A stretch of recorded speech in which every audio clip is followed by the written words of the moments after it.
नमस्कार मेरे प्यारे साथियों, कैसे हैं आप सभी। मैं उम्मीद करता हूं आप लोग ज़बरदस्त मस्त तंदुरुस्त होंगे। दोस्तों आज हम इस वीडियो में डिस्कस करने वाले हैं जीके जीएस के महत्वपूर्ण प्रश्नों को। दोस्तों हम लोग लास्ट में करंट अफेयर्स को भी देखने वाले हैं, ठीक है। तो वीडियो को लास्ट तक देखिएगा। चलिए शुरू करते हैं आज का सबसे पहला सवाल। देखिए सबसे पहला सवाल क्या कह रहा है आपके सामने, दिल्ली समझौता के दौरान ब्रिटिश भारत के वायसराय कौन था। तो दिल्ली समझौता के दौरान जो ब्रिटिश भारत के वायसराय थे वो दोस्तों लॉर्ड इरविन थे। कौन थे? लॉर्ड इरविन, ठीक है, याद रखिएगा। दिल्ली समझौता को ही गांधी इरविन समझौता कहा जाता है। क्या कहा जाता है? गांधी इरविन समझौता, ठीक है। गांधी, याद रखिएगा, गांधी इरविन जो समझौता हुआ था ये याद रखिएगा 5 मार्च 1931 को हुआ था। गांधी इरविन समझौता, गांधी इरविन समझौता को दिल्ली समझौता कहा जाता है। गांधी इरविन समझौता कब हुआ था? याद रखिए दोस्तों, कब हुआ था? तो 5 मार्च 1931 को हुआ था। 5 मार्च 1931 को गांधी इरविन समझौता हुआ था। गांधी और इरविन के बीच समझौता हुआ था, ठीक है। ये आपको ध्यान रखिएगा दोस्तों। पूछेगा सवाल कि दोस्तों लॉर्ड कर्जन के समय क्या हुआ था। तो बंगाल विभाजन हुआ था। याद रखिएगा कि बंगाल विभाजन कब हुआ था? 1905 में हुआ था दोस्तों। 16 याद रखिएगा 1905 में बंगाल विभाजन हुआ था। आपको ध्यान रखिएगा दोस्तों। और बंगाल विभाजन प्रभावी कब हुआ था? तो बंगाल विभाजन जो है प्रभावी, याद रखिएगा, प्रभावी 16 अक्टूबर 1905 को हुआ था। 16 अक्टूबर 1905, ठीक है।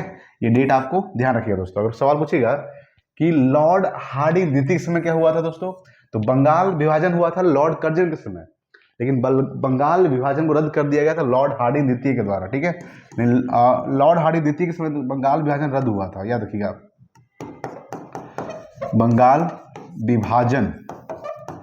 बंगाल विभाजन दोस्तों रद्द कब हुआ था? रद्द, ये आपको ध्यान रखिएगा, बंगाल विभाजन रद्द हुआ था याद रखिएगा दोस्तों 1911 में हुआ था। कब हुआ था? 1911 में बंगाल विभाजन को रद्द कर दिया गया था लॉर्ड हार्डिंग द्वितीय के समय, ठीक है। ये आपको ध्यान रखिएगा, लॉर्ड हार्डिंग द्वितीय के द्वारा। सवाल पूछेगा दोस्तों कि लॉर्ड लिथगो के समय क्या हुआ था दोस्तों, याद रखिएगा। तो भारत छोड़ो आंदोलन जो हुआ था, भारत छोड़ो आंदोलन, ठीक है। याद रखिए दोस्तों ये कब हुआ था?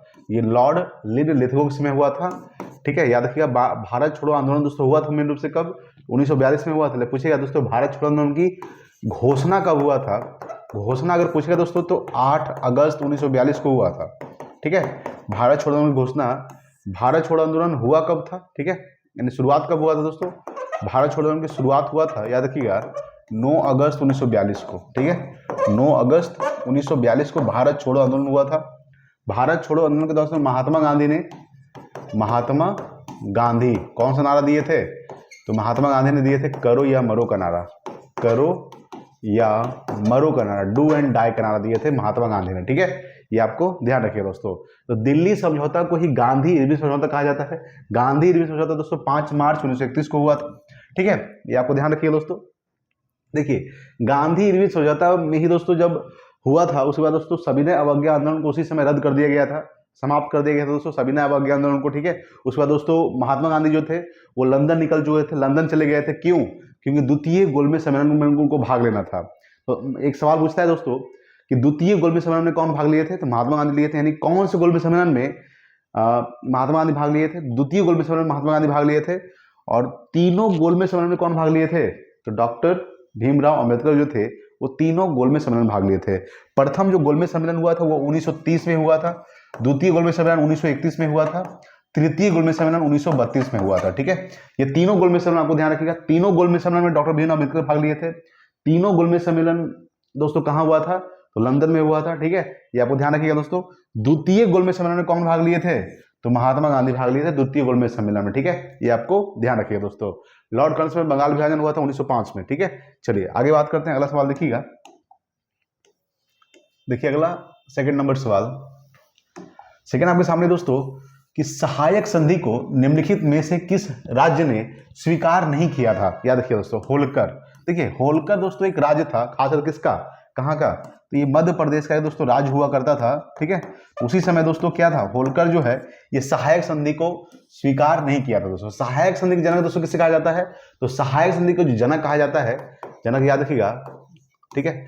सहायक संधि जनक कौन है? तो लॉर्ड वेलेस्ली को सहायक संधि का जनक कहा जाता है। लॉर्ड वेलेस्ली, ठीक है, याद रखिएगा, लॉर्ड वेलेस्ली को सहायक संधि का जनक कहा जाता है। ठीक है, ये आपको ध्यान रखिए दोस्तों। हैदराबाद जो शामिल हुआ था सहायक संधि में, ये 1798 में हुआ था। ठीक है, याद रखिएगा। 1801 में दोस्तों अवध हुआ था। मैसूर जो दोस्तों शामिल हुआ था वो 1799 में हुआ था। ठीक है, ये आपको ध्यान रखिएगा। यानी सहायक संधि को निम्नलिखित में से किस राज्य ने स्वीकार नहीं किया था? तो होलकर ने स्वीकार नहीं किया था, हैदराबाद ने 1798 में स्वीकार किया था, अवध जो है वो 1801 में स्वीकार किया था, और मैसूर जो है 1799 में स्वीकार किया था। ठीक है, ये आपको ध्यान रखिएगा दोस्तों। अच्छा, हैदराबाद को जो मिलाया गया था भारत में अपोलो, ठीक है, याद रखिए 1948 में अपोलो के द्वारा, किसके द्वारा? तो सरदार वल्लभ भाई पटेल के द्वारा दोस्तों। ठीक है, अपोलो एक मिशन चलाया गया था, किसके द्वारा? सरदार वल्लभ पटेल के द्वारा। तो 1948 में हैदराबाद को भारत में विलय कर दिया गया था। ठीक है, ये भी आपको ध्यान रखिए दोस्तों, ये आपको बहुत जबरदस्त तरीके से ध्यान रखना है। सहायक संधि के जनक कौन थे? तो लॉर्ड वेलेस्ली को सहायक संधि का जनक कहा जाता है। ठीक है, ये आपको ध्यान रखिएगा। चलिए आगे बात करेंगे। देखिए अगला सवाल, देखिए 3 नंबर सवाल। 3 आपके सामने है कि इनमें से कौन 1946 ईस्वी में भारत भेजे गए कैबिनेट मिशन का एक सदस्य नहीं था? याद रखिएगा। देखिए, सर स्टैफोर्ड क्रिप्स ये एक सदस्य थे, रैमजे मैकडोनाल्ड दोस्तों नहीं थे। याद रखिएगा, रैमजे मैकडोनाल्ड ये नहीं थे। एबी अलेक्जेंडर थे दोस्तों, लॉर्ड पेथी लॉरेंस भी थे। ठीक है, यानी 1946 में सवाल पूछेगा दोस्तों कैबिनेट मिशन भारत कब आया था? तो कैबिनेट मिशन भारत 1946 में आया था। ठीक है, और जब आया था तो उसमें एक सदस्य नहीं था। कौन नहीं था? रैमजे मैकडोनाल्ड दोस्तों, ये ब्रिटेन के प्रधानमंत्री थे उस समय। याद रखिएगा, रैमजे मैकडोनाल्ड कौन थे? उस समय ब्रिटेन के प्रधानमंत्री थे। ठीक है, ब्रिटेन के प्रधानमंत्री थे। ठीक है, ये आपको ध्यान रखिएगा दोस्तों। और A B Alexander, Lord Pethick Lawrence, sir Stafford Cripps क्या थे? ये सब कैबिनेट मिशन के सदस्य थे। ठीक है, ये सवाल पूछेगा दोस्तों कि कैबिनेट मिशन, तो आपको पता ही होगा कि कैबिनेट मिशन जो भारत आया था, कैबिनेट मिशन भारत कब आया? तो 1946 में आया था। ठीक है, ये आपको ध्यान रखिएगा दोस्तों। पूछेगा दोस्तों साइमन कमीशन भारत कब आया था? साइमन कमीशन, ठीक है, साइमन कमीशन ये भारत कब आया है? तो साइमन कमीशन दोस्तों भारत आया था 1928 में। ठीक है, याद रखिए दोस्तों। उसके बाद दोस्तों एक कैबिनेट मिशन, वो Cripps mission, Cripps mission Bharat कब आया था? तो क्रिप्स मिशन भारत आया था 1942 में। ठीक है, ये आपको ध्यान रखिए दोस्तों, क्रिप्स मिशन। उसके बाद दोस्तों नेहरू रिपोर्ट कब आया है? नेहरू रिपोर्ट याद रखिए दोस्तों। तो नेहरू रिपोर्ट जो आया है याद रखिए 1928 में। ठीक है, कब आया है? 1928। ये चारों आपको ध्यान रखना है दोस्तों। ठीक है, चलिए आगे बात करेंगे। देखिए अगला सवाल 4 नंबर। 4 आपके सामने क्या कर रहा है देखिएगा। देखिए 4 आपके सामने है कि बिहार के किस जिले में तेढ़ाड़ कुंड जलप्रपात अवस्थित है दोस्तों? याद रखिए, ये है आपका मेन रूप से कैमूर में। कहाँ है दोस्तों? कैमूर। ठीक है, ये आपको ध्यान रखिएगा। यानी तेलहाड़ जो कुंड जलप्रपात है ये मेन रूप से कहाँ है? ये दोस्तों आपका कैमूर में। ठीक है, ये आपको ध्यान रखिए दोस्तों। चलिए आगे बात करेंगे। समझिएगा, यहाँ पे कुछ इंपॉर्टेंट है दोस्तों। सवाल पूछेगा कि ककोला जलप्रपात दोस्तों कहाँ है? ये आपको ध्यान रखिए दोस्तों, नवादा में है। ककोला जलप्रपात दोस्तों आपका नवादा में है। ठीक है, याद रखिएगा। तेलहर कुंड जलप्रपात दोस्तों कैमूर में है। ठीक है, करकट जलप्रपात दोस्तों कहाँ है? ये भी कैमूर में ही है। ठीक है, दुर्गावती जलप्रपात दोस्तों ये कहाँ है? ये आपका रोहतास में है। ये आपको सबको ध्यान रखना है। ठीक है, कर्मनाशा जलप्रपात दोस्तों कहाँ है? ये आपका बक्सर में है। धुआं कुंड जलप्रपात सासाराम में है। ठीक है, याद रखिएगा। मंझर कुंड जलप्रपात ये भी सासाराम में। ठीक है, ये आपको ध्यान रखिएगा दोस्तों। चलिए आगे बात करेंगे। देखिए अगला सवाल, देखिए 5 नंबर सवाल। 5 आपके सामने है कि भारत की जनगणना 2011 के अनुसार बिहार में महिला साक्षरता दर क्या है दोस्तों? याद रखिएगा। तो महिला जो साक्षरता दर पूछेगा ये 51.50% है। ठीक है, महिला साक्षरता दर, यानी कि ऑप्शन नंबर सी हो जाएगा। 2011 जनगणना के अनुसार बिहार में महिला साक्षरता दर 51.50% है।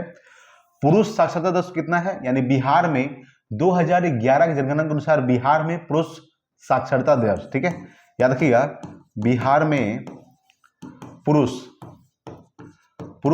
साक्षरता दर, ठीक है, साक्षरता दर कितना है? आपको ध्यान रखिएगा 71.02% है। ठीक है, यानी बिहार में कुल साक्षरता दर कितना है? 61.08%। बिहार में कुल साक्षरता दर, ठीक है, याद रखिएगा कितना है आपका? तो 61.08% है बिहार का कुल साक्षरता दर। ठीक है, ये आपको ध्यान रखिएगा दोस्तों। जनगणना दोस्तों क्या है ये आपका, जनगणना जो है आपका दोस्तों ये संघ सूची का विषय है, ठीक है, संघ सूची का विषय है दोस्तों जनगणना, ये आपको ध्यान रखिए दोस्तों। और जनसंख्या क्या है दोस्तों, ये समवर्ती सूची का विषय है, जनसंख्या, ठीक है, ये आपको ध्यान रखिए। जनसंख्या जो है ये समवर्ती सूची का विषय है, ठीक है, ये आपको ध्यान रखिएगा। सवाल पूछिएगा दोस्तों कि विश्व जनसंख्या दिवस कब मनाया जाता है, याद रखिएगा दोस्तों, विश्व जनसंख्या दिवस 11 जुलाई को मनाया जाता है, ठीक है, विश्व जनसंख्या दिवस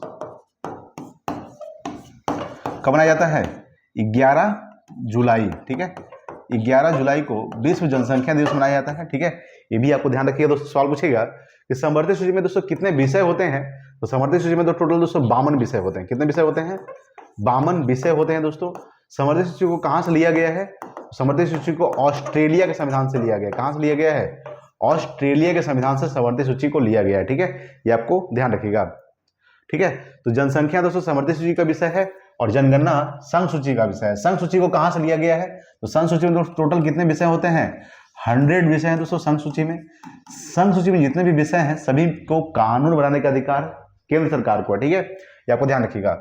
संघ सूची दोस्तों कहां से लिया गया है, तो ये कनाडा के संविधान से लिया गया है संघ सूची को, ठीक है, ये आपको ध्यान रखिएगा।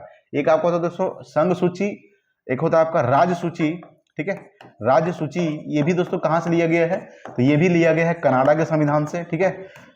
राज्य सूची में कितने विषय होते हैं, तो याद रखिए दोस्तों इसमें जो विषय होते हैं राज्य सूची में, ये आपको ध्यान रखिएगा, टोटल 61 विषय होते हैं। कितने विषय होते हैं, 61।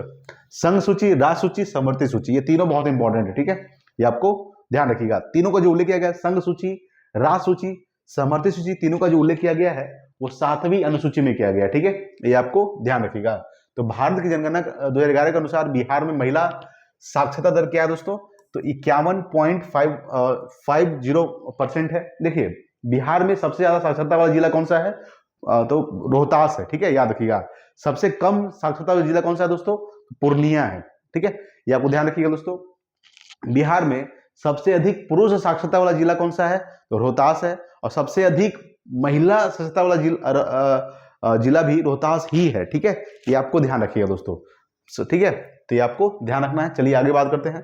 अच्छा बिहार दोस्तों, बिहार का स्थापना तो 22 मार्च 1912 को बिहार का स्थापना, ठीक है, 1912 22 मार्च दोस्तों, दोनों को याद रखिएगा, जल दिवस, ठीक है, जल दिवस याद रखिएगा दोस्तों, बिहार दिवस, ठीक है, ये 2 दिवस आपको ध्यान रखना है दोस्तों, जल दिवस और बिहार दिवस, ठीक है, ये आपको ध्यान रखिएगा। चलिए आगे बात करते हैं, अगला देखिएगा। अच्छा प्रथम जनगणना दोस्तों कब हुआ था भारत में, प्रथम जनगणना तो 1872 में लॉर्ड मेयो के शासन काल में हुआ था, ठीक है, ये आपको ध्यान रखिएगा दोस्तों। चलिए अगला सवाल देखिए 6 नंबर, भारतीय राष्ट्रीय कांग्रेस के द्वितीय मुस्लिम अध्यक्ष कौन थे, ठीक है, तो द्वितीय जो मुस्लिम अध्यक्ष थे वो रहीमतुल्लाह मोहम्मद साइनी थे, ठीक है, ये आपको ध्यान रखिए दोस्तों। तो रहीमतुल्लाह जो मोहम्मद साइनी थे, इन्होंने कलकत्ता अधिवेशन की अध्यक्षता किए थे, याद रखिए दोस्तों, कलकत्ता, ये 1896 में हुआ था, ठीक है, 1896 के कलकत्ता अधिवेशन की अध्यक्षता किए थे रहीमतुल्लाह मोहम्मद साइनी, ये द्वितीय मुस्लिम अध्यक्ष थे। तो सवाल पूछेगा दोस्तों प्रथम मुस्लिम अध्यक्ष कौन थे, तो प्रथम मुस्लिम अध्यक्ष थे यानी भारतीय राष्ट्रीय कांग्रेस के प्रथम मुस्लिम अध्यक्ष बदरुद्दीन तैयबजी थे, ठीक है, इन्होंने जो किए थे मद्रास के 1887, ठीक है, मद्रास में जो 1887 में अधिवेशन हुआ था उसकी अध्यक्षता कौन किए थे, बदरुद्दीन तैयबजी किए थे। ये क्या थे, तो ये प्रथम मुस्लिम अध्यक्ष है, ठीक है, प्रथम मुस्लिम अध्यक्ष, ठीक है, ये आपको ध्यान रखिएगा। प्रथम मुस्लिम अध्यक्ष कौन हुए, तो बदरुद्दीन तैयबजी, ठीक है, यानी भारतीय राष्ट्रीय कांग्रेस के प्रथम मुस्लिम अध्यक्ष बदरुद्दीन तैयबजी, भारतीय राष्ट्रीय कांग्रेस के द्वितीय मुस्लिम अध्यक्ष रहीमतुल्लाह मोहम्मद साइनी जो कलकत्ता। देखिए सबसे पहले जो वंदे मातरम गाया गया था, वंदे मातरम, ठीक है, याद रखिएगा, वंदे मातरम जो प्रथम बार गाया गया था कलकत्ता में, वो कलकत्ता अधिवेशन में 1896 में ही गाया गया था। कब गाया गया था, 1896 के प्रथम कलकत्ता अधिवेशन में, जिसका अध्यक्षता कौन किए थे, रहीमतुल्लाह मोहम्मद साइनी ने किए थे, ठीक है। जॉर्ज जिलो दोस्तों कौन है, तो ये जो थे ये क्या है, ये प्रथम अंग्रेज अध्यक्ष थे, प्रथम अंग्रेज अध्यक्ष, प्रथम अंग्रेज अध्यक्ष दोस्तों कौन है, ये आपका, तो ये आपके हैं जॉर्ज यूले। ये जो है ये 1888 में इलाहाबाद अधिवेशन की अध्यक्षता किए हैं, ठीक है, इलाहाबाद अधिवेशन के अध्यक्षता कौन किए हैं, तो इलाहाबाद अधिवेशन की अध्यक्षता किए हैं जॉर्ज यूले, 1888 में किए हैं। ये प्रथम अंग्रेज अध्यक्ष, यानी कि भारतीय राष्ट्रीय कांग्रेस के प्रथम अंग्रेज अध्यक्ष कौन थे? तो जॉर्ज यूले थे, जो 1888 में इलाहाबाद अधिवेशन की अध्यक्षता किए हैं। ठीक है, ये भी सवाल आपके एग्जाम में सवाल पूछेगा दोस्तों। ठीक है, सवाल पूछेगा दोस्तों कि भारतीय राष्ट्रीय कांग्रेस का स्थापना कब हुआ था? तो भारतीय राष्ट्रीय कांग्रेस का जो स्थापना हुआ है वो 28 दिसंबर, ठीक है, 28 दिसंबर 1885 को हुआ है। ठीक है, ये आपको ध्यान रखिए दोस्तों। भारतीय राष्ट्रीय कांग्रेस के इसके संस्थापक कौन थे दोस्तों? तो ए ओ हुम थे। ठीक है, इन्होंने स्थापना किया था। भारतीय राष्ट्रीय कांग्रेस के प्रथम जो अधिवेशन हुआ था उसके अध्यक्षता कौन किए थे? तो प्रथम अधिवेशन के जो अध्यक्षता किए थे, प्रथम जो अधिवेशन हुआ था, प्रथम अधिवेशन कब हुआ था? तो ये आपका हुआ था 1885 में ही हुआ था प्रथम अधिवेशन। ठीक है, इसके जो अध्यक्षता किए हैं वो बोमेश चंद्र बनर्जी है, बोमेश चंद्र बनर्जी। ठीक है, ये आपको ध्यान रखिएगा। बोमेश चंद्र बनर्जी जो है ये क्या किए थे? तो प्रथम अधिवेशन की अध्यक्षता किए थे। 1885 के प्रथम अधिवेशन की अध्यक्षता बोमेश चंद्र बनर्जी ने किए है। ठीक है, द्वितीय अधिवेशन कब हुआ था? तो दादा भाई नौरोजी ने किए थे, 1886 में हुआ था। ठीक है, 1886 में द्वितीय अधिवेशन की अध्यक्षता किए थे दादा भाई नौरोजी। ठीक है, ये कहाँ हुआ था? ये दोस्तों कलकत्ता में हुआ था। ठीक है, ये आपको ध्यान रखिएगा दोस्तों। द्वितीय अधिवेशन जो हुआ था 1886 में कलकत्ता में हुआ था। जो प्रथम अधिवेशन हुआ था 1885 में, ठीक है दोस्तों, ये कहाँ हुआ था? ये आपका मुंबई में हुआ था। ठीक है, ये आपको ध्यान रखिएगा दोस्तों। चलिए आगे बात करते हैं। अगला सवाल देखिएगा, अब समझ गए होंगे दोस्तों। चलिए आगे बात करते हैं। देखिए 7 नंबर सवाल। 7 आपके सामने कह रहा है कि भारत में ब्रिटिश साम्राज्य का संस्थापक कौन था? तो भारत में जो ब्रिटिश साम्राज्य के संस्थापक थे दोस्तों लॉर्ड क्लाइव है। कौन है?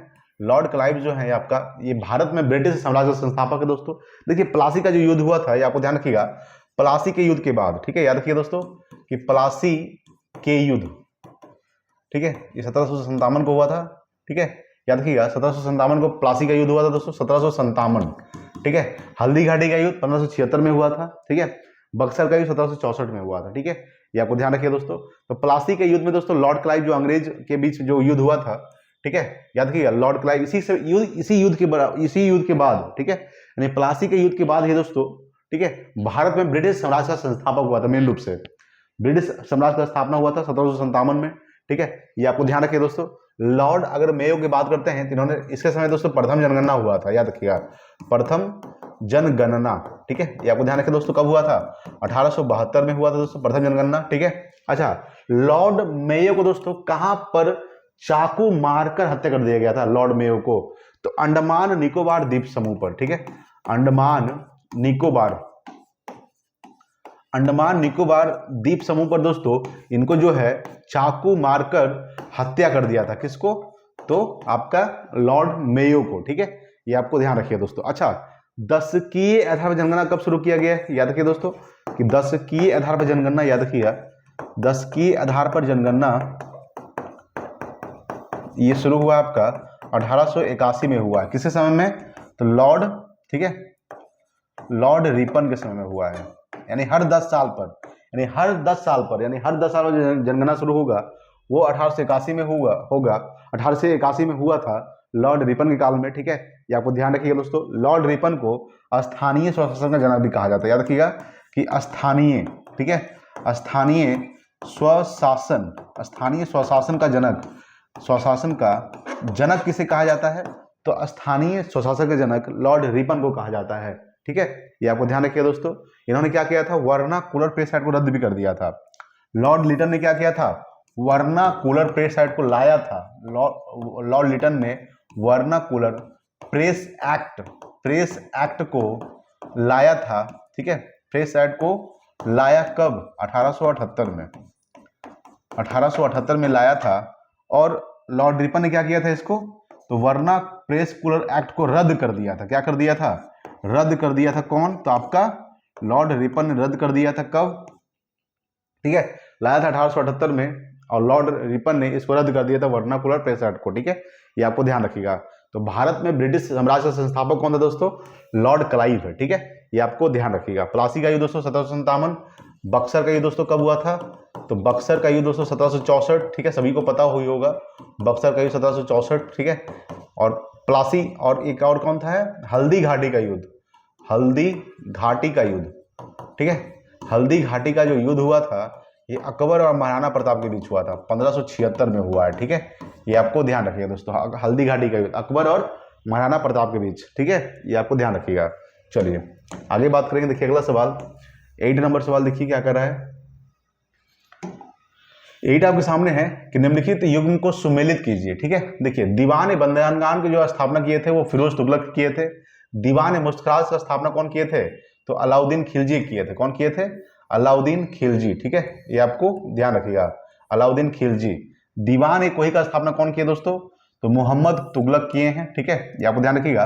और दीवान अर्ज का स्थापना कौन किए हैं, बलबन। ठीक है दोस्तों, ये क्या है, दीवान जो कोही है ये कृषि विभाग है दोस्तों। कौन सा कैसा विभाग है, ये कृषि विभाग है। ठीक है, याद रखिएगा, कृषि विभाग। ठीक है, ये आपको ध्यान रखिए दोस्तों, दीवान कोही क्या है, कृषि विभाग है। और दीवान जो अर्ज है ये सैनिक विभाग है। कैसा विभाग है, सैनिक विभाग। ठीक है, ये आपको ध्यान रखिएगा दोस्तों, सैनिक विभाग है। ठीक है, तो दीवान मुश्तराज का स्थापना अलाउद्दीन खिलजी किए थे, दीवान कोही का स्थापना मोहम्मद तुगलक, और दीवान अर्ज का स्थापना कौन किए हैं, सैनिक, जो सैनिक विभाग है ये बलबन किए हैं। बलबन को दोस्तों क्या कहा जाता है, रक्त एवं लौह नीति का प्रतिपादन किसने किया था, रक्त एवं लौह नीति का प्रतिपादन, लौह नीति का प्रतिपादन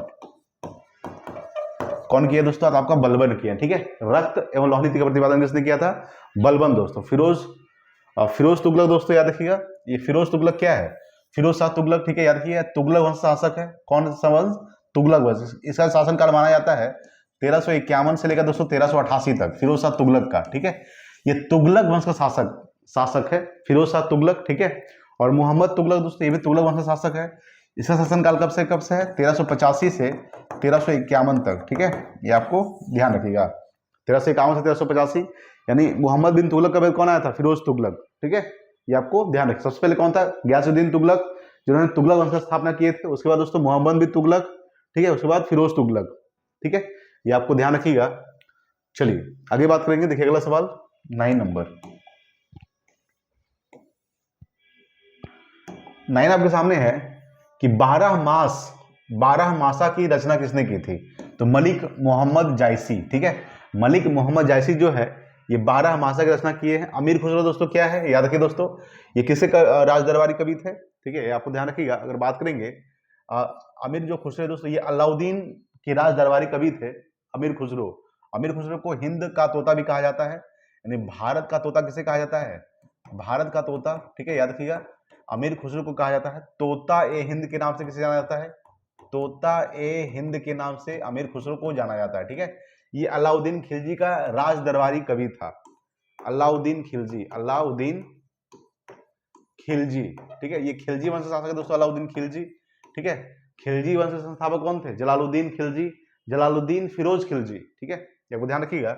और अमीर खुसरो जो है ये अलाउद्दीन खिलजी के राज दरबारी कवि थे, अलाउद्दीन खिलजी के राज दरबारी कवि, राज दरबारी कवि थे। कौन, तो आपका कवि। ठीक है, ये आपको ध्यान रखिएगा, कवि। ठीक है, अमीर खुसरो को तोता ए हिंद, भारत का तोता भी कहा जाता है। ठीक है, 12 मासा की रचना किसने किया था, तो मलिक मोहम्मद जायसी ने किया है, ये आपको ध्यान रखिएगा। अच्छा, अलाउद्दीन खिलजी का शासनकाल आपको ध्यान रखिएगा 1296 से लेकर 1316 तक। ठीक है, 1296 से लेकर 1316 तक दोस्तों ये अलाउद्दीन खिलजी का शासनकाल है, ये भी आपको ध्यान रखिएगा दोस्तों। चलिए आगे बात करें। देखिए अगला सवाल 10 नंबर देखिएगा।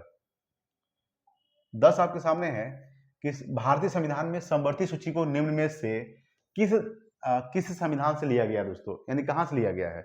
आपको पता है दोस्तों कि समवर्ती सूची को दोस्तों ऑस्ट्रेलिया के संविधान से लिया गया है, और ऑस्ट्रेलिया के संविधान से एक प्रस्तावना की भाषा भी लिया गया दोस्तों। सवाल पूछेगा कि प्रस्तावना की भाषा ये कहां से लिया गया है, तो आपका ये ऑस्ट्रेलिया के संविधान से लिया गया। ठीक है, ये आपको ध्यान रखें दोस्तों। फ्रांस से क्या लिया गया है, तो समानता बंधुता। ठीक है, याद रखिएगा, प्रस्तावना जो है समानता, ठीक है, स्वतंत्रता समानता बंधुता जो मेन रूप से है वो आपका फ्रांस से ही लिया गया है। ठीक है, ये आपको ध्यान रखिएगा। अमेरिका से दोस्तों कहां से, अमेरिका से क्या क्या लिया गया है बात करेंगे, यहाँ पर सबसे पहले बात करेंगे तो प्रस्तावना लिया गया है। ठीक है, प्रस्तावना, देखिए प्रस्तावना की भाषा लिया गया है ऑस्ट्रेलिया से, लेकिन प्रस्तावना जो लिया गया है, प्रस्तावना ये आपका लिया गया है अमेरिका से, प्रस्तावना लिया गया है। ठीक है दोस्तों, उद्देशिका कहाँ से लिया गया है? उद्देशिका ये भी अमेरिका से ही लिया गया है दोस्तों, उद्देशिका, ठीक है, याद रखिएगा। उसके बाद दोस्तों मूल अधिकार कहाँ से लिया गया है? तो मूल अधिकार भी दोस्तों कहाँ से लिया गया? आपका अमेरिका से ही लिया गया है, ठीक है, ये आपको ध्यान रखिए दोस्तों। आयरलैंड से दोस्तों क्या लिया गया है? तो राज्य के नीति निर्देशक तत्व, ठीक है, राज्य के नीति निर्देशक तत्व ये कहां से लिया गया आपका? तो आयरलैंड के संविधान से लिया गया, ठीक है। राज्य के नीति निर्देशक तत्व जो है ये भाग 4 में है, याद रखिएगा, भाग 4, ठीक है। अगर दोस्तों अनुच्छेद पूछेगा दोस्तों, अनुच्छेद, तो अनुच्छेद आपको ध्यान रखिएगा, अनुच्छेद 36 से 51, ठीक है, 36 से 51 तक दोस्तों क्या है आपका, ठीक है, ये आपका क्या 36 से 51 तक अनुच्छेद राज्य के नीति निर्देशक तत्व का उल्लेख किया गया है, डीपीएसपी, ठीक है, ये आपको ध्यान रखिएगा। और आयरलैंड के संविधान से लिया गया है। अच्छा, आयरलैंड दोस्तों एक देश, इसकी राजधानी दोस्तों क्या होता है? डबलिन होता है, डबलिन, ठीक है, ये भी आपको ध्यान रखिए दोस्तों। अमेरिका का राजधानी वाशिंगटन डीसी होता है। ऑस्ट्रेलिया का राजधानी दोस्तों क्या होता है? कैनबरा होता है, ठीक है, आपको ध्यान रखिए दोस्तों। फ्रांस का राजधानी दोस्तों पेरिस होता है, ठीक है। अच्छा, फ्रांसीसी दोस्तों क्रांति कब हुआ था? याद रखिएगा कि फ्रांसीसी क्रांति, फ्रांसीसी दोस्तों क्रांति कब हुआ था? आपको ध्यान रखिएगा कि 1789 में हुआ था फ्रांसीसी क्रांति, ठीक है, ये आपको ध्यान रखिएगा दोस्तों। तो भारतीय संविधान में समवर्ती सूची को निम्न में से किस संविधान से लिया गया है? तो ये ऑस्ट्रेलिया के संविधान से लिया गया था। समवर्ती सूची अगर बात करेंगे तो समवर्ती सूची में दोस्तों कितने विषय होते हैं? याद रखिए दोस्तों, इसमें विषय होते हैं 51 विषय होते हैं समवर्ती सूची में, ठीक है। हम अभी बताए थे दोस्तों कि संघ सूची में दोस्तों कितने विषय होते हैं? तो संघ सूची में दोस्तों आपका 100 विषय होते हैं, ठीक है। राज्य सूची में दोस्तों कितने विषय होते हैं? राज्य सूची में आपका 61 विषय होता है, और समवर्ती सूची में 51, ठीक है, 52 विषय होते हैं दोस्तों। कितना होता है? 52, ठीक है। समवर्ती सूची में दोस्तों 52 विषय होते हैं और राज्य सूची में 61 विषय होते हैं, ठीक है, ये आपको ध्यान रखिएगा। सवाल पूछेगा दोस्तों कि संघ सूची, राज्य सूची, समवर्ती सूची का कहां से इसका उल्लेख किया गया है?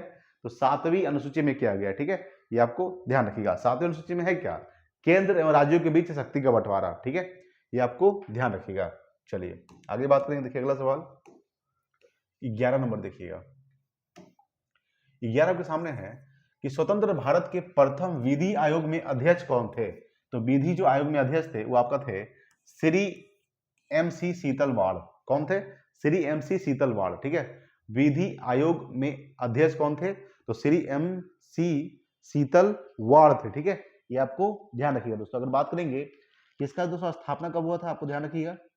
स्वतंत्र भारत का प्रथम विधि आयोग गठन कब हुआ था? तो 1955 में हुआ था, ठीक है, यानी स्वतंत्र भारत के प्रथम विधि आयोग जो स्थापना हुआ था, ये आपको ध्यान रखिएगा। इसका स्थापना कब हुआ था दोस्तों?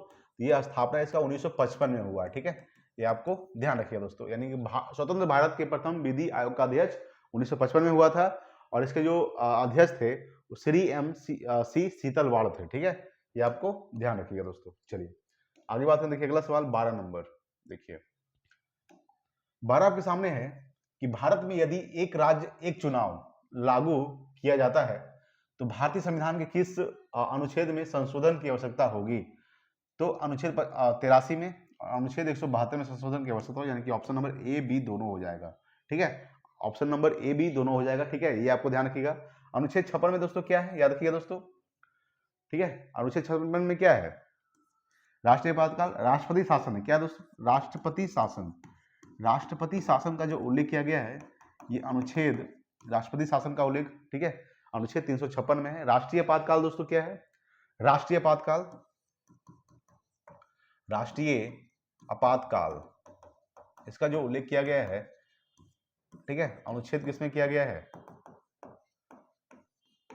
राष्ट्रीय आपातकाल का उल्लेख अनुच्छेद 52 में किया गया है, ठीक है। राष्ट्रपति शासन का उल्लेख अनुच्छेद 356 में है।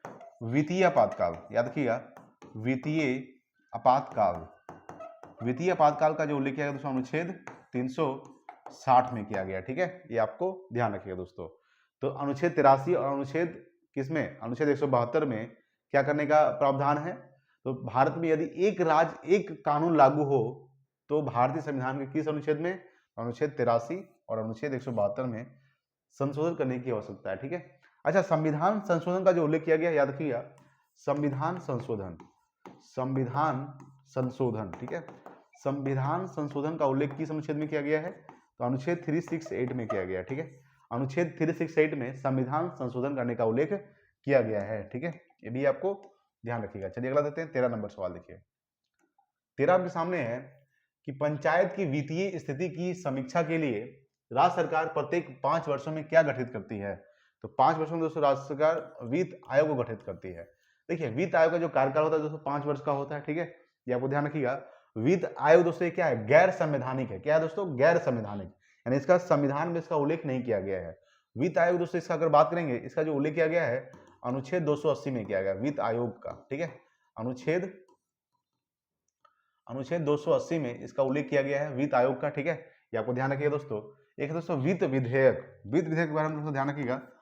वित्त विधेयक का जो उल्लेख किया गया है ये अनुच्छेद 117 में किया गया, यानी कि आर्टिकल 117 में वित्त विधेयक का उल्लेख किया गया है। आर्टिकल 280 में वित्त आयोग का उल्लेख किया गया है। ठीक है, ये आपको ध्यान रखिएगा। तो पंचायत की वित्तीय स्थिति की समीक्षा के लिए राज्य सरकार प्रत्येक 5 वर्षों में क्या गठित करती है? तो वित्त आयोग गठित करती है। ठीक है, ये आपको ध्यान रखिएगा। चलिए इसका दोस्तों कार्यकाल 5 वर्ष का होता है वित्त आयोग का। देखिए अगला सवाल 14 नंबर। 14 आपके सामने है कि ग्रेट विक्टोरियन मरुस्थल दोस्तों कहाँ स्थित है? ये आपका दोस्तों ऑस्ट्रेलिया में। कहाँ है? ऑस्ट्रेलिया में। ठीक है, याद रखिएगा। ऑस्ट्रेलिया दोस्तों राजधानी क्या होता है? कैनबरा। जैसे ऑस्ट्रेलिया दोस्तों एक महाद्वीप के साथ साथ देश भी है जिसका राजधानी क्या होता है? कैनबरा। ठीक है, याद रखिएगा। रूस की राजधानी दोस्तों क्या होता है? मास्को होता है दोस्तों। रूस की दोस्तों मुद्रा क्या होता है? याद रखिएगा, इसकी जो मुद्रा होता है वो आपका रूबल होता है। क्या होता है? रूस की मुद्रा दोस्तों रूबल होता है। रूस के दोस्तों वर्तमान में राष्ट्रपति कौन है दोस्तों? याद रखिएगा, व्लादिमीर पुतिन। राष्ट्रपति कौन है वर्तमान में रूस के? तो व्लादिमीर पुतिन। व्लादिमीर पुतिन जो है आपका क्या है? रूस के वर्तमान में राष्ट्रपति हैं। ठीक है, ये आपको ध्यान रखिएगा। क्षेत्रफल के दृष्टि से सबसे बड़ा देश कौन सा है? आपका रूस है। ठीक है, सब क्षेत्रफल के दृष्टि से सबसे छोटा देश वेटिकन सिटी। मिस्र दोस्तों इसका राजधानी क्या होता है? काहिरा होता है। ठीक है, ये आपको ध्यान रखिएगा। कनाडा दोस्तों क्या होता है? ओटावा। ओटावा। ठीक है, अच्छा अमेरिका और कनाडा के बीच कौन सी रेखा है? तो 49 डिग्री समांतर रेखा अमेरिका और कनाडा के बीच है। तो ग्रेट विक्टोरियन मरुस्थल कहाँ है? आपका ऑस्ट्रेलिया में है। ठीक है, चलिए आगे बात करेंगे। देखिए अगला सवाल 15 number.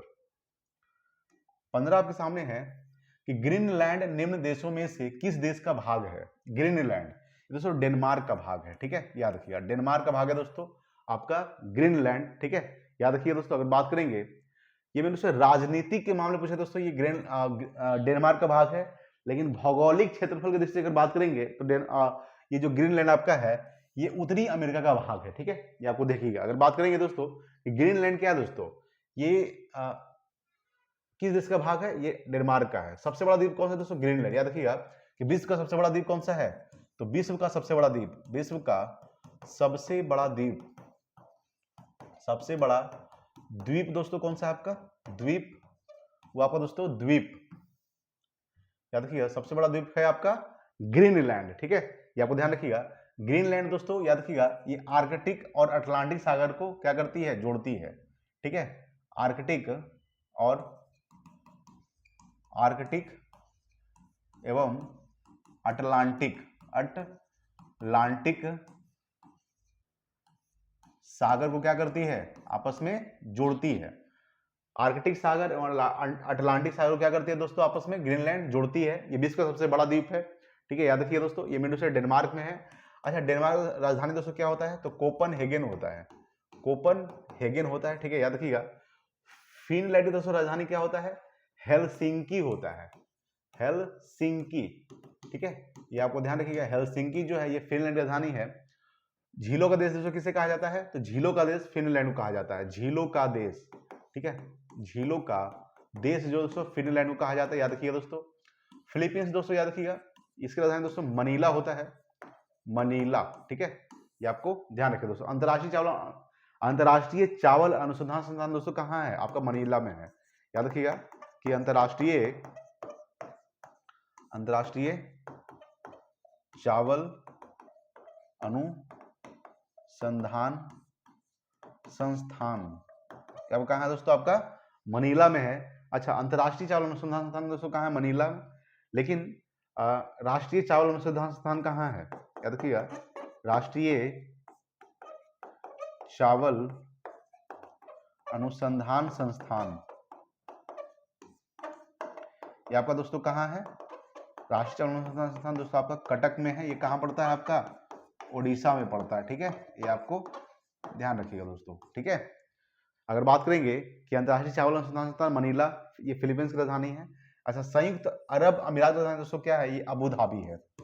Abu Abu Abu Abu Dhabi, ठीक है। अबू धाबी ये क्या है? संयुक्त अरब अमीरात, इसको यूएई भी बोलते हैं। क्या बोलते हैं? यूएई यानी यूनाइटेड अरब एमिरेट्स, ठीक है। याद रखिएगा दोस्तों, इसका राजधानी क्या होता है? अबू धाबी, ठीक है। ये आपको ध्यान रखिएगा। तो ग्रीनलैंड जो है ये विश्व का सबसे बड़ा द्वीप है दोस्तों। विश्व का दूसरा सबसे बड़ा द्वीप कौन सा है दोस्तों? याद रखिएगा, विश्व का दूसरा सबसे बड़ा द्वीप, दूसरा सबसे बड़ा द्वीप, ठीक है। याद रखिएगा, वो आपका दोस्तों क्या है? न्यू गिनी है। न्यू गिनी ये मेन रूप से दोस्तों ऑस्ट्रेलिया में है। कहाँ है दोस्तों? ऑस्ट्रेलिया, ठीक है। ये आपको ध्यान रखिएगा दोस्तों, कहाँ है आपका? ये ऑस्ट्रेलिया में दोस्तों, न्यू गिनी। ये विश्व का दूसरा सबसे बड़ा द्वीप है, ठीक है। याद रखिएगा, विश्व का तीसरा सबसे बड़ा द्वीप कौन सा है दोस्तों? याद रखिएगा, विश्व का तीसरा सबसे बड़ा द्वीप, तीसरा सबसे बड़ा द्वीप याद रखिए दोस्तों, ये आपका है बोर्नियो द्वीप, जो मेन रूप से कहाँ है दोस्तों? बोर्नियो द्वीप। ये मेन रूप से दोस्तों आपको याद रखिएगा, देखिए ये मेन रूप से दोस्तों ये कुछ इंडोनेशिया में है, ठीक है। याद रखिए, बोर्नियो द्वीप इंडोनेशिया में दोस्तों कितना परसेंट है? याद रखिएगा, ये करीब 73% है, ठीक है। इंडोनेशिया में 73% है, ठीक है। याद रखिएगा, मलेशिया में 26% है, और बाकी दोस्तों 2-3% जो है वो ब्रुनेई में है, ठीक है। यानी कहने मतलब कि बोर्नियो द्वीप दोस्तों 3 देश में फैला हुआ है। कौन कौन सा? इंडोनेशिया में 73%, उसके बाद दोस्तों मलेशिया, जिसका दोस्तों कुआलालंपुर होता है मलेशिया का, ठीक है। याद रखिएगा, मलेशिया में 26% के आसपास है फैला हुआ बोर्नियो द्वीप। उसके बाद दोस्तों याद रखिएगा, एक और आपका है कौन सा देश? इंडोनेशिया, मलेशिया, ब्रुनेई दोस्तों एक देश है जिसका नाम दोस्तों बंदर सेरी बागवान होता है। ब्रुनेई, ठीक है। ब्रुनेई का दोस्तों राजधानी क्या होता है? याद रखिएगा, बंदर सेरी बागवान, ठीक है। ये भी आपको ध्यान रखिएगा। तो ब्रुनेई में 3% है बोर्नियो द्वीप। मलेशिया में दोस्तों कितना परसेंट? 26%, और 73% सबसे ज्यादा दोस्तों इंडोनेशिया में है, ठीक है। कौन सा? बोर्नियो द्वीप, ठीक है। ये आपको ध्यान रखिएगा दोस्तों। अगर पूछेगा सवाल कि विश्व का तीसरा सबसे बड़ा द्वीप कौन सा हो गया? बोर्नियो द्वीप। विश्व का चौथा सबसे बड़ा द्वीप कौन सा है? मेडागास्कर है दोस्तों, आपका हिंद महासागर में है, ठीक है। ये आपको ध्यान रखिएगा। चलिए आगे बात करते हैं। देखिए 16 नंबर सवाल, देखिए 16 आपके सामने दोस्तों क्या कह रहा है कि काली क्रांति किससे संबंधित है दोस्तों? ये पेट्रोलियम उत्पादन से है, काली क्रांति, ठीक है। ये आपको ध्यान रखिएगा दोस्तों। सवाल पूछेगा दोस्तों, गुलाबी क्रांति का संबंध किससे है? तो झींगा उत्पादन से है दोस्तों, गुलाबी क्रांति का संबंध, ठीक है। गुलाबी क्रांति का संबंध दोस्तों किससे है? झींगा उत्पादन से है दोस्तों। पीली क्रांति का संबंध किससे है? पीली क्रांति का संबंध दोस्तों आपका तिलहन उत्पादन से है। लाल क्रांति का संबंध दोस्तों किससे है? याद रखिएगा, लाल क्रांति का संबंध दोस्तों आपका मांस एवं टमाटर उत्पादन से है। मत्स्य उत्पादन दोस्तों क्या है? ये आपका याद रखिएगा, नीली क्रांति का संबंध किससे है? नीला, पानी क्या होता है दोस्तों? नीला, और मछली कहाँ होता है? यानी मत्स्य जो होता है आपका पानी में होता है। तो नीली क्रांति का संबंध किससे है? नीली क्रांति का संबंध दोस्तों आपका है मछली उत्पादन से, ठीक है।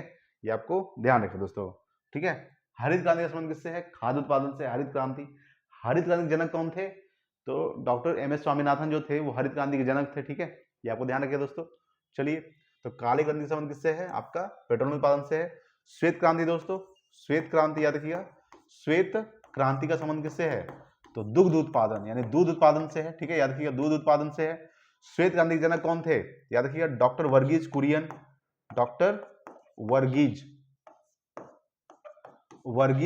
जो है, कुरियन, ठीक है। याद रखिएगा, डॉक्टर वर्गीज कुरियन क्या है? वे श्वेत क्रांति के जनक है, ठीक है। हरित क्रांति के जनक, भारत में हरित क्रांति के जनक, ठीक है, एम.एस. स्वामीनाथन। लेकिन हरित क्रांति के जनक कौन है? डॉक्टर नॉर्मन बोरलॉग जो है वो हरित क्रांति के जनक है। भारत में हरित क्रांति के जनक डॉक्टर एम.एस. स्वामीनाथन, ठीक है। याद रखिएगा दोस्तों। चलिए आगे बात करेंगे। अगला देखिएगा 17 नंबर सवाल। 17 आपके सामने कह रहा है, देखिएगा 17 नंबर सवाल आपके सामने है कि निम्नलिखित में से कौन सा निकाय केंद्र और राज्यों के बीच राजस्व के बंटवारे का सूत्र निर्धारित करने के लिए उत्तरदायी है। दोस्तों आपका ये कौन सा हो जाएगा? तो वित्त आयोग। दोस्तों कौन है आपका? वित्त आयोग। इसका जो उल्लेख किया गया अनुच्छेद 280 में किया गया है, अनुच्छेद 280 में किया गया वित्त आयोग का उल्लेख। ठीक है, तो वित्त आयोग क्या करता है दोस्तों? ये मेन रूप से केंद्र और राज्यों के बीच जो राजस्व के बंटवारे का सूत्र निर्धारित करने के लिए कार्य कौन करता है? ये वित्त आयोग करता है। ठीक है, ये आपको ध्यान रखिएगा। भारतीय रिजर्व बैंक दोस्तों आरबीआई, तो आरबीआई का स्थापना दोस्तों कब हुआ था? इसका स्थापना, आरबीआई का स्थापना याद रखिएगा दोस्तों 1 अप्रैल 1935 को हुआ है। 1 अप्रैल 1935 को आरबीआई का स्थापना हुआ है। आरबीआई का दोस्तों राष्ट्रीयकरण कब किया गया है? तो आरबीआई का जो राष्ट्रीयकरण किया गया है वो 1949 में किया गया है। ठीक है, ये आपको ध्यान रखिएगा दोस्तों। आरबीआई के प्रथम गवर्नर कौन थे? प्रथम गवर्नर, आरबीआई के प्रथम गवर्नर कौन थे? तो ऑसबॉर्न स्मिथ थे। ठीक है, आरबीआई के प्रथम भारतीय गवर्नर कौन थे? प्रथम भारतीय गवर्नर कौन थे दोस्तों? सीडी देशमुख थे। कौन थे? सीडी देशमुख। ठीक है, याद रखिएगा। तो आरबीआई का स्थापना 1 अप्रैल 1935, राष्ट्रीयकरण 1949, प्रथम गवर्नर ऑसबॉर्न स्मिथ, प्रथम भारतीय गवर्नर सीडी देशमुख। आरबीआई के दोस्तों वर्तमान में गवर्नर कौन है? तो संजय मल्होत्रा है दोस्तों। शक्तिकांत दास इससे पहले थे, संजय मल्होत्रा के पहले थे। अब कौन हो गए? संजय मल्होत्रा दोस्तों, ये 26वें गवर्नर हो गए संजय मल्होत्रा। ठीक है, आरबीआई के वर्तमान गवर्नर संजय मल्होत्रा 26वें गवर्नर है, याद रखिएगा। नीति दोस्तों आयोग का स्थापना कब हुआ था? तो याद रखिएगा 1 मार्च 2015 को हुआ था। 1 जनवरी 2015 को, सॉरी 1 जनवरी 2015 को हुआ था। 1 जनवरी 2015 को किसका स्थापना हुआ था? नीति आयोग का स्थापना। नीति आयोग दोस्तों अध्यक्ष कौन है?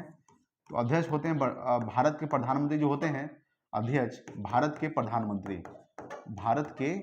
प्रधानमंत्री नीति आयोग के अध्यक्ष होते हैं। ठीक है, ये आपको ध्यान रखिएगा। योजना आयोग की जगह पे कौन सा आयोग आया है? नीति आयोग। योजना आयोग के जगह पे कौन सा आयोग आया है दोस्तों? आपका, तो आपका ये नीति आयोग आया है। योजना आयोग का स्थापना कब हुआ था? तो 15 मार्च 1950 को हुआ है। ठीक है, ये आपको ध्यान रखिएगा, 15 मार्च 1950।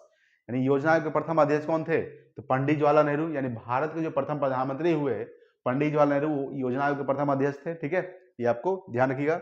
संसद का दोस्तों उल्लेख इसमें किया गया है। संसद का जो उल्लेख किया गया आर्टिकल पूछेगा तो आर्टिकल 79 में। ठीक है, आर्टिकल 79 में संसद का उल्लेख किया गया दोस्तों। संसद के भाग लोकसभा, राज्यसभा, 2 सदन।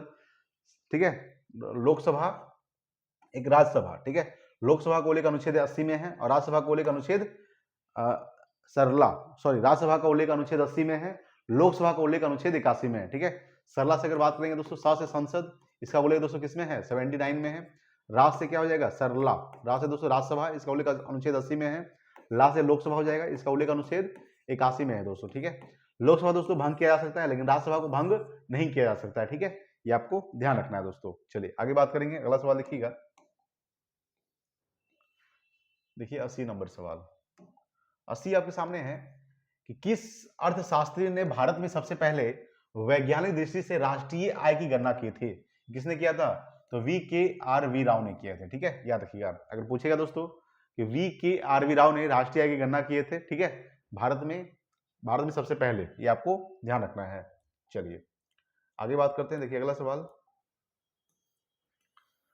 देखिए 19 नंबर सवाल। 19 आपके सामने है कि कौन सी एजेंसी म्यूचुअल फंड के लिए एक विनियामक की भांति कार्य करती है? दोस्तों एक करता है आपका सेबी। सेबी जो है इसका स्थापना मेनू से कब हुआ था?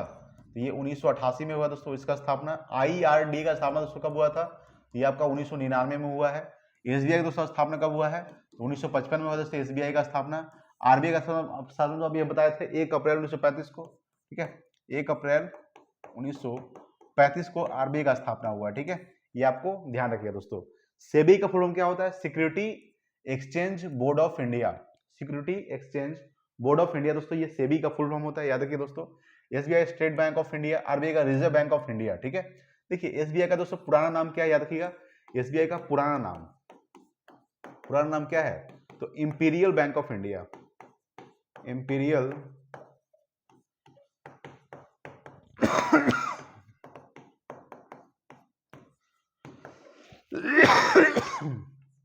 इंपीरियल बैंक ऑफ इंडिया ये एसबीआई का पुराना नाम है, ठीक है, ये आपको ध्यान रखना है दोस्तों।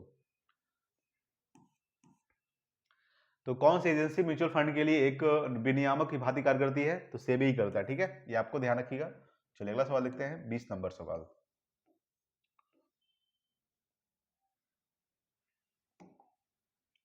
बीस है कि व्यापार करने की सुविधा सूचकांक कौन बनाता है एवं प्रकाशित करता है दोस्तों?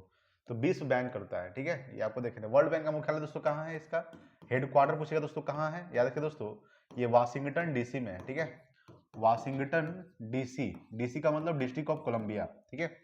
विश्व व्यापार संगठन दोस्तों, इसका याद रखिए डब्ल्यूटीओ, डब्ल्यूटीओ का दोस्तों फुल फॉर्म क्या होता है? World trade organization, world trade organization, world trade organization, और ZATION,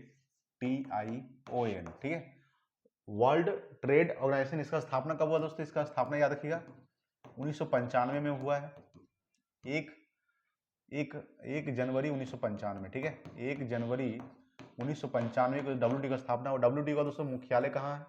इसका हेडक्वार्टर याद रखिएगा जिनेवा में है, जिनेवा स्विट्जरलैंड, ठीक है, याद रखिए जिनेवा स्विट्जरलैंड में डब्ल्यूटीओ का मुख्यालय है। संयुक्त राष्ट्र संघ दोस्तों, इसका फुल फॉर्म क्या होता है? UNO, United Nations organisation,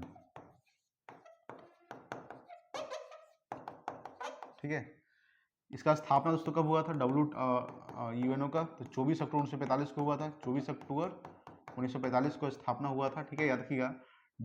UNO में कितना देश शामिल है दोस्तों? याद रखिएगा तो देश शामिल 193 देश शामिल है, ठीक है, 193 जो देश शामिल हुआ था, याद रखिएगा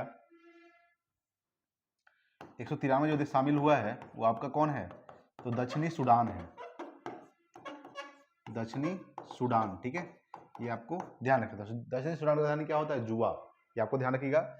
यूरोपियन यूनियन का दोस्तों मुख्यालय कहाँ है? याद रखिएगा इसका जो मुख्यालय है यूरोपियन यूनियन का हेडक्वार्टर याद रखिए दोस्तों ब्रुसेल्स की राजधानी बेल्जियम में है, ब्रुसेल्स, ब्रुसेल्स की राजधानी बेल्जियम, ब्रुसेल्स की राजधानी बेल्जियम में यूरोपियन यूनियन का मुख्यालय दोस्तों यूएस ब्रुसेल्स की राजधानी बेल्जियम में नाटो का भी मुख्यालय स्थित है, नाटो, ठीक है, NATO, North Atlantic Treaty Organization, ठीक है, नॉर्थ अटलांटिक ट्रीटी ऑर्गेनाइजेशन, ठीक है, ये आपको ध्यान रखिए। नाटो का दोस्तों स्थापना कब हुआ था? तो 1949 में नाटो का स्थापना हुआ था, ठीक है, ये आपको ध्यान रखिए दोस्तों। नाटो में कितना देश शामिल है? टोटल 32 देश शामिल है नाटो में, ठीक है, कितना देश शामिल है? तो 32 देश शामिल है दोस्तों आपका नाटो में, ठीक है, ये आपको ध्यान रखिएगा। अगर पूछेगा दोस्तों कि यूरोपियन यूनियन में दोस्तों कितना देश शामिल है? इसमें टोटल 27 देश शामिल है, ठीक है, यूरोपियन यूनियन में, ठीक है, ये आपको ध्यान रखिएगा। तो व्यापार करने की सुविधा सूचकांक कौन बनाता है एवं प्रकाशित करता है? तो विश्व बैंक बनाता है एवं प्रकाशित करता है, ठीक है, ये आपको ध्यान रखिएगा दोस्तों। संयुक्त राष्ट्र संघ का दोस्तों मुख्यालय कहाँ है? याद रखिएगा इसका जो मुख्यालय है याद रखिएगा न्यूयॉर्क में है, ठीक है, न्यूयॉर्क में संयुक्त राष्ट्र संघ का मुख्यालय है, आपको ध्यान रखिएगा। न्यूयॉर्क दोस्तों आपको ध्यान रखिएगा ये हडसन नदी के किनारे स्थित है, न्यूयॉर्क, हडसन नदी, ठीक है, ये आपको ध्यान रखिएगा। तो संयुक्त राष्ट्र संघ स्थापना 24 अक्टूबर 1945 को, कितना देश शामिल है संयुक्त राष्ट्र संघ में? 193 देश। 193 जो देश शामिल हुआ है आपका ये दक्षिणी सूडान है, इसकी राजधानी दोस्तों जुबा होता है, दक्षिणी सूडान का, ठीक है, ये आपको ध्यान रखना है। चलिए आगे बात करेंगे, देखिए 21 नंबर सवाल। 21 आपके सामने है कि भारत में सेवा कर, यहाँ पे सेवा हो जाएगा, सेवा कर, कर मतलब टैक्स, किसकी सिफारिश से लागू हुआ है? सेवा कर जो लागू है दोस्तों किसकी सिफारिश पर? तो राजा चिलैया समिति की सिफारिश पर, ठीक है, राजा चिलैया समिति की सिफारिश पर भारत में सेवा कर सिफारिश लागू हुआ है, ठीक है, ये आपको ध्यान रखिएगा। चलिए आगे बात करते हैं, अगला सवाल 22 नंबर। 22 आपके सामने है कि निम्न में से कौन सा द्वीप क्षेत्रफल में सबसे बड़ा है? अभी हम दोस्तों बताए थे इसके बारे में, तो यहाँ पे दोस्तों आपका बोर्नियो द्वीप हो जाएगा, क्या हो जाएगा? बोर्नियो द्वीप, ठीक है। अगर पूछेगा दोस्तों कि बोर्नियो द्वीप जो है ये विश्व का तीसरा सबसे बड़ा द्वीप है, ठीक है, याद रखिएगा विश्व का तीसरा सबसे बड़ा द्वीप, सबसे बड़ा द्वीप दोस्तों हो जाएगा आपका कौन, आपका हो जाएगा बोर्नियो द्वीप। दोस्तों मेन रूप से कहाँ है ये दोस्तों, इंडोनेशिया में है। इंडोनेशिया, इंडोनेशिया में दोस्तों कितना परसेंट है याद रखिएगा, 73%, ठीक है, याद रखिए दोस्तों। उसके बाद दोस्तों प्लस मलेशिया में भी है, मलेशिया स्थित है दोस्तों, मलेशिया में कितना परसेंट है याद रखिएगा, करीब 26% दोस्तों, कितना हो जाएगा आपका 639, ठीक है। और ब्रुनेई में दोस्तों मात्र 1% है, ब्रुनेई में कितना है, ब्रुनेई कितना है दोस्तों ब्रुनेई में, तो 1% दोस्तों ब्रुनेई में फैला हुआ है, कौन, आपका बोर्नियो द्वीप। तो ये मेनू से दोस्तों बोर्नियो द्वीप जो है ये विश्व का तीसरा सबसे बड़ा द्वीप है। लेकिन सवाल पूछेगा कि एशिया का सबसे बड़ा द्वीप कौन सा है, तो एशिया का सबसे बड़ा द्वीप दोस्तों बोर्नियो द्वीप है, ठीक है। यानी एशिया महाद्वीप का, एशिया का सबसे बड़ा द्वीप कौन सा आपका, तो सबसे बड़ा द्वीप आपका एशिया का हो जाएगा, एशिया का सबसे बड़ा द्वीप कौन है दोस्तों, आपका बोर्नियो द्वीप। विश्व का तीसरा सबसे बड़ा द्वीप है बोर्नियो द्वीप, ठीक है। देखिए पूछेगा सवाल कि विश्व का सबसे बड़ा द्वीप कौन सा हो जाएगा, तो ग्रीनलैंड बताए थे। विश्व का सबसे बड़ा द्वीप, विश्व का सबसे बड़ा द्वीप, सबसे बड़ा द्वीप आपको दोस्तों अभी बताया था ग्रीनलैंड, ग्रीनलैंड, ठीक है। तो मेन रूप से ये कहाँ है आपका, ये दोस्तों देखिए भौगोलिक दृष्टि से देखा जाए तो ये आपका दोस्तों कहाँ है, तो आपका है दोस्तों उत्तरी अमेरिका में है भौगोलिक दृष्टि से। देखिए ग्रीनलैंड जो है भौगोलिक दृष्टि से देखा जाए, भौगोलिक दृष्टि से अगर देखा जाए दोस्तों तो ये उत्तरी अमेरिका में है, उत्तरी अमेरिका में है आपका ग्रीनलैंड। लेकिन राजनीतिक दृष्टि से देखा जाए, राजनीतिक दृष्टि से, राजनीतिक दृष्टि से अगर देखा जाए तो ये मेन रूप से कहाँ बताए थे आपको, डेनमार्क बताए थे। क्या बताए थे, डेनमार्क में स्थित है, ठीक है। राजनीतिक दृष्टि से डेनमार्क में, लेकिन भौगोलिक दृष्टि से उत्तरी अमेरिका में। ग्रीनलैंड दोस्तों क्या करता है ये आपको ध्यान रखिएगा, ये मेन रूप से आर्कटिक सागर और अटलांटिक सागर को जोड़ता है, ठीक है। आर्कटिक सागर एवं अटलांटिक सागर को क्या करता है दोस्तों, आपस में जोड़ता है ग्रीनलैंड, ठीक है। ये आपको ध्यान रखिएगा दोस्तों। सवाल पूछेगा कि दोस्तों यहाँ पे समझिएगा, देखिए डेनमार्क बताए दोस्तों, हम आपको क्या बताए थे, तो कोपनहेगन बताए हैं, कोपनहेगन, ठीक है, ये आपको ध्यान रखिए दोस्तों।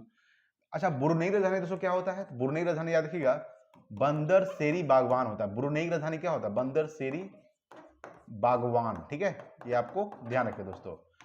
मलेशिया राजधानी क्या होता है, कुआलालंपुर होता है, कुआलालंपुर,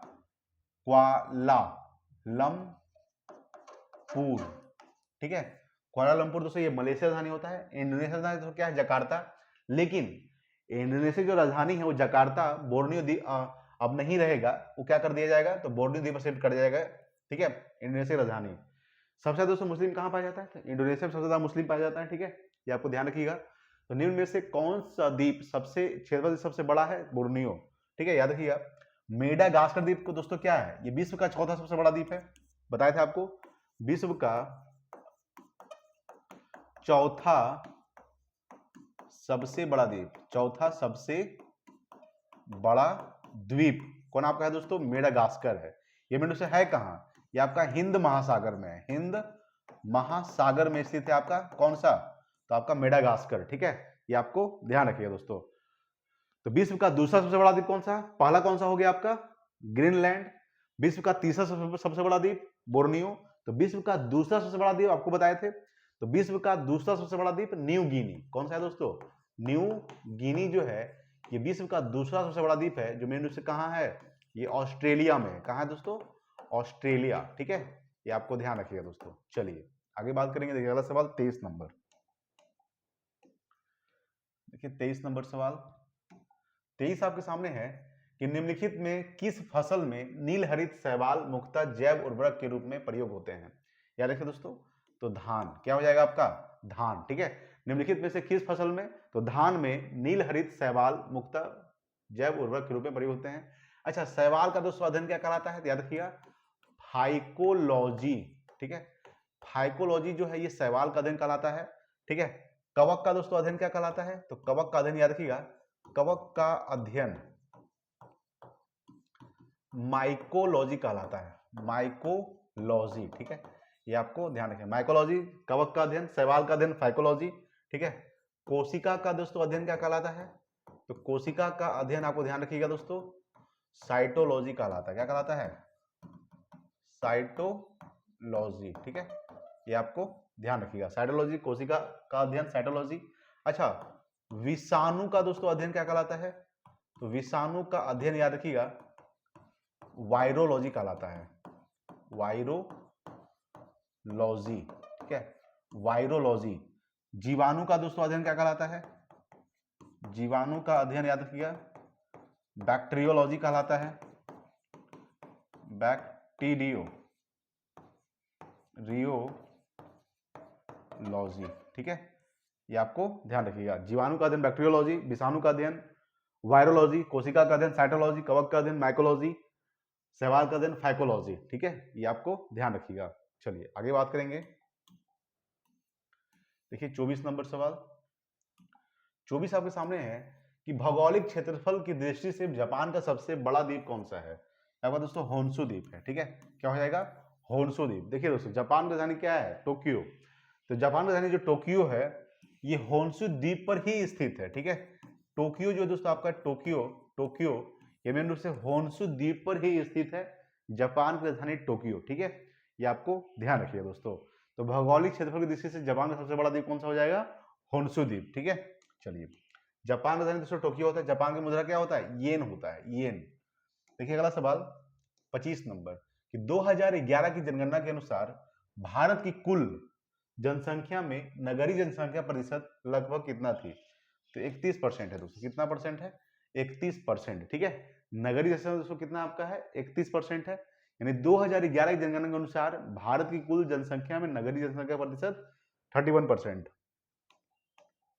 देखिए अगला सवाल 26 नंबर, 26 आपके सामने है कि नियाग्रा जलप्रपात किस नदी पर स्थित है? दोस्तों याद रखिएगा, ये आपका जो है सेंट लॉरेंस नदी पर स्थित है, ठीक है। विक्टोरिया जलप्रपात दोस्तों किस नदी पर है? जैम्बेजी नदी पर विक्टोरिया जलप्रपात, ठीक है। विक्टोरिया जलप्रपात, विक्टोरिया जलप्रपात, ठीक है, याद रखिएगा। विक्टोरिया जलप्रपात, जैम्बेजी नदी पर, अस्टेनली जलप्रपात कांगो नदी पर, अस्टेनली जलप्रपात दोस्तों किस नदी पर आपका है? जलप्रपात, ये आपका है कांगो नदी पर, ठीक है दोस्तों। कौन सी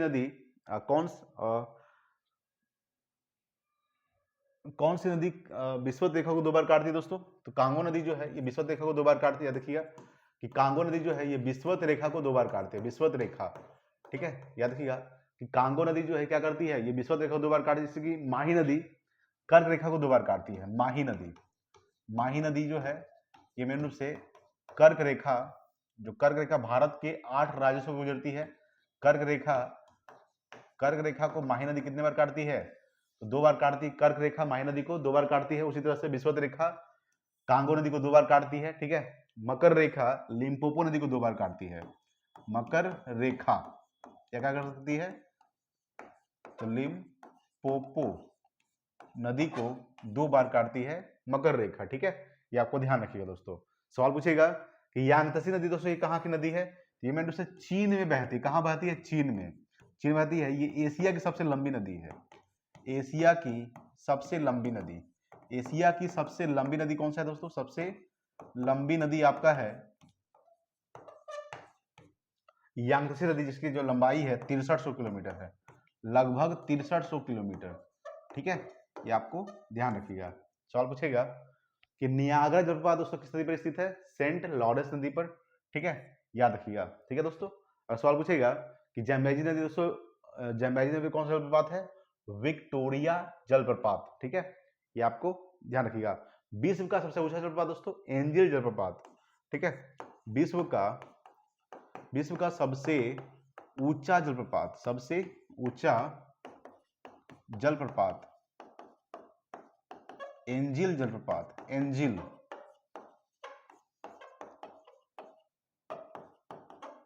ठीक है। एंजिल जलप्रपात क्या है? ये विश्व का सबसे ऊंचा जलप्रपात है, ठीक है। ये आपको ध्यान रखिएगा। चलिए देखिए 27 नंबर, 27 आपके सामने है कि भागीरथी और अलकनंदा गंगा में कहां पर मिलती है? तो देव प्रयाग में मिलती है। कहां मिलती है? देव प्रयाग। ठीक है, याद रखिए दोस्तों। गंगा नदी कहां से निकलती है? तो गंगा नदी उत्तराखंड के गोमुख से गंगोत्री से निकलती है गंगा नदी। इसकी लंबाई कितनी होती है? तो 2525 किलोमीटर दोस्तों टोटल लंबाई गंगा नदी का। ठीक है, गंगा नदी दोस्तों बांग्लादेश में, याद रखिएगा, गंगा नदी को बांग्लादेश में पद्मा के नाम से जाना जाता है, पद्मा। ठीक है, ये भी आपको ध्यान रखिए दोस्तों, गंगा नदी को बांग्लादेश में पद्मा के नाम से जाना जाता है। उसके बाद दोस्तों गंगा नदी कहाँ जा गिरती है? तो गंगा नदी जो है ये गिरती है बंगाल की खाड़ी में। कहाँ गिरती है जाकर? बंगाल की खाड़ी में जाकर गिर जाती है। ठीक है, ये आपको ध्यान रखिएगा दोस्तों, गंगा नदी। ठीक है, ये आपको ध्यान रखिएगा। चलिए आगे बात करेंगे। देखिए अगला 28 नंबर सवाल देखिए। 28 नंबर 28 आपके सामने है कि 2011 की जनगणना के अनुसार भारत के किस राज्य के आदिवासियों की आबादी का प्रतिशत उसकी कुल आबादी की तुलना में सबसे अधिक है? ये दोस्तों मिजोरम का है। किसका है? मिजोरम। ठीक है, ये आपको ध्यान रखिएगा। 2011 की जनगणना के अनुसार भारत के किस राज्य के आदिवासियों की, तो मिजोरम के आदिवासियों की आबादी का प्रतिशत जो है उसकी कुल आबादी की तुलना में सबसे अधिक है। ठीक है, अच्छा, नागालैंड का दोस्तों स्थापना कब हुआ था? याद रखिएगा, नागालैंड का स्थापना 1963 को हुआ था। 1963 में नागालैंड का स्थापना हुआ था। ठीक है, ये आपको ध्यान रखें दोस्तों। ये सब क्या है? अरुणाचल प्रदेश, नागालैंड, मिजोरम, मेघालय से दोस्तों भारत के पूर्वोत्तर राज्य है, पूर्वी राज्य है। ठीक है, ये आपको ध्यान रखें। सबसे ज्यादा बारिश दोस्तों कहाँ होती है?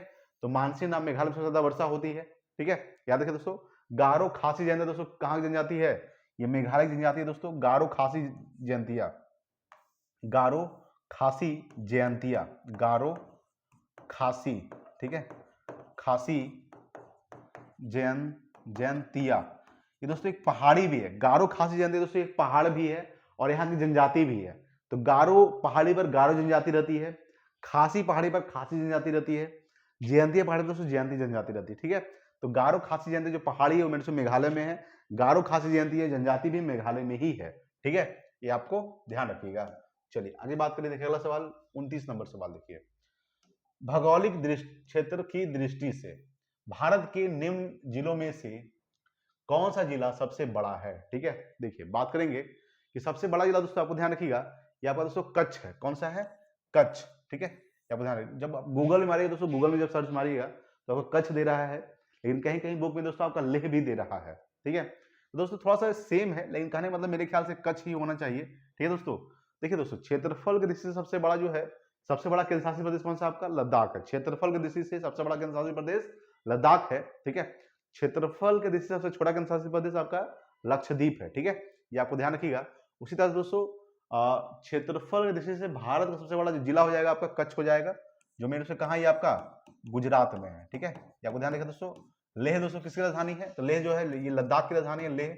ठीक है, लद्दाख। ठीक है, ये आपको ध्यान रखिए दोस्तों, ये केंद्रशासित प्रदेश है लद्दाख। याद रखिए दोस्तों। जैसलमेर दोस्तों राजस्थान है, और बाड़मेर भी कहाँ है? ये राजस्थान में ही है। तो दोस्तों सबसे छोटा जिला कौन सा हो जाएगा? यानी भारत का सबसे छोटा जिला, भारत का सबसे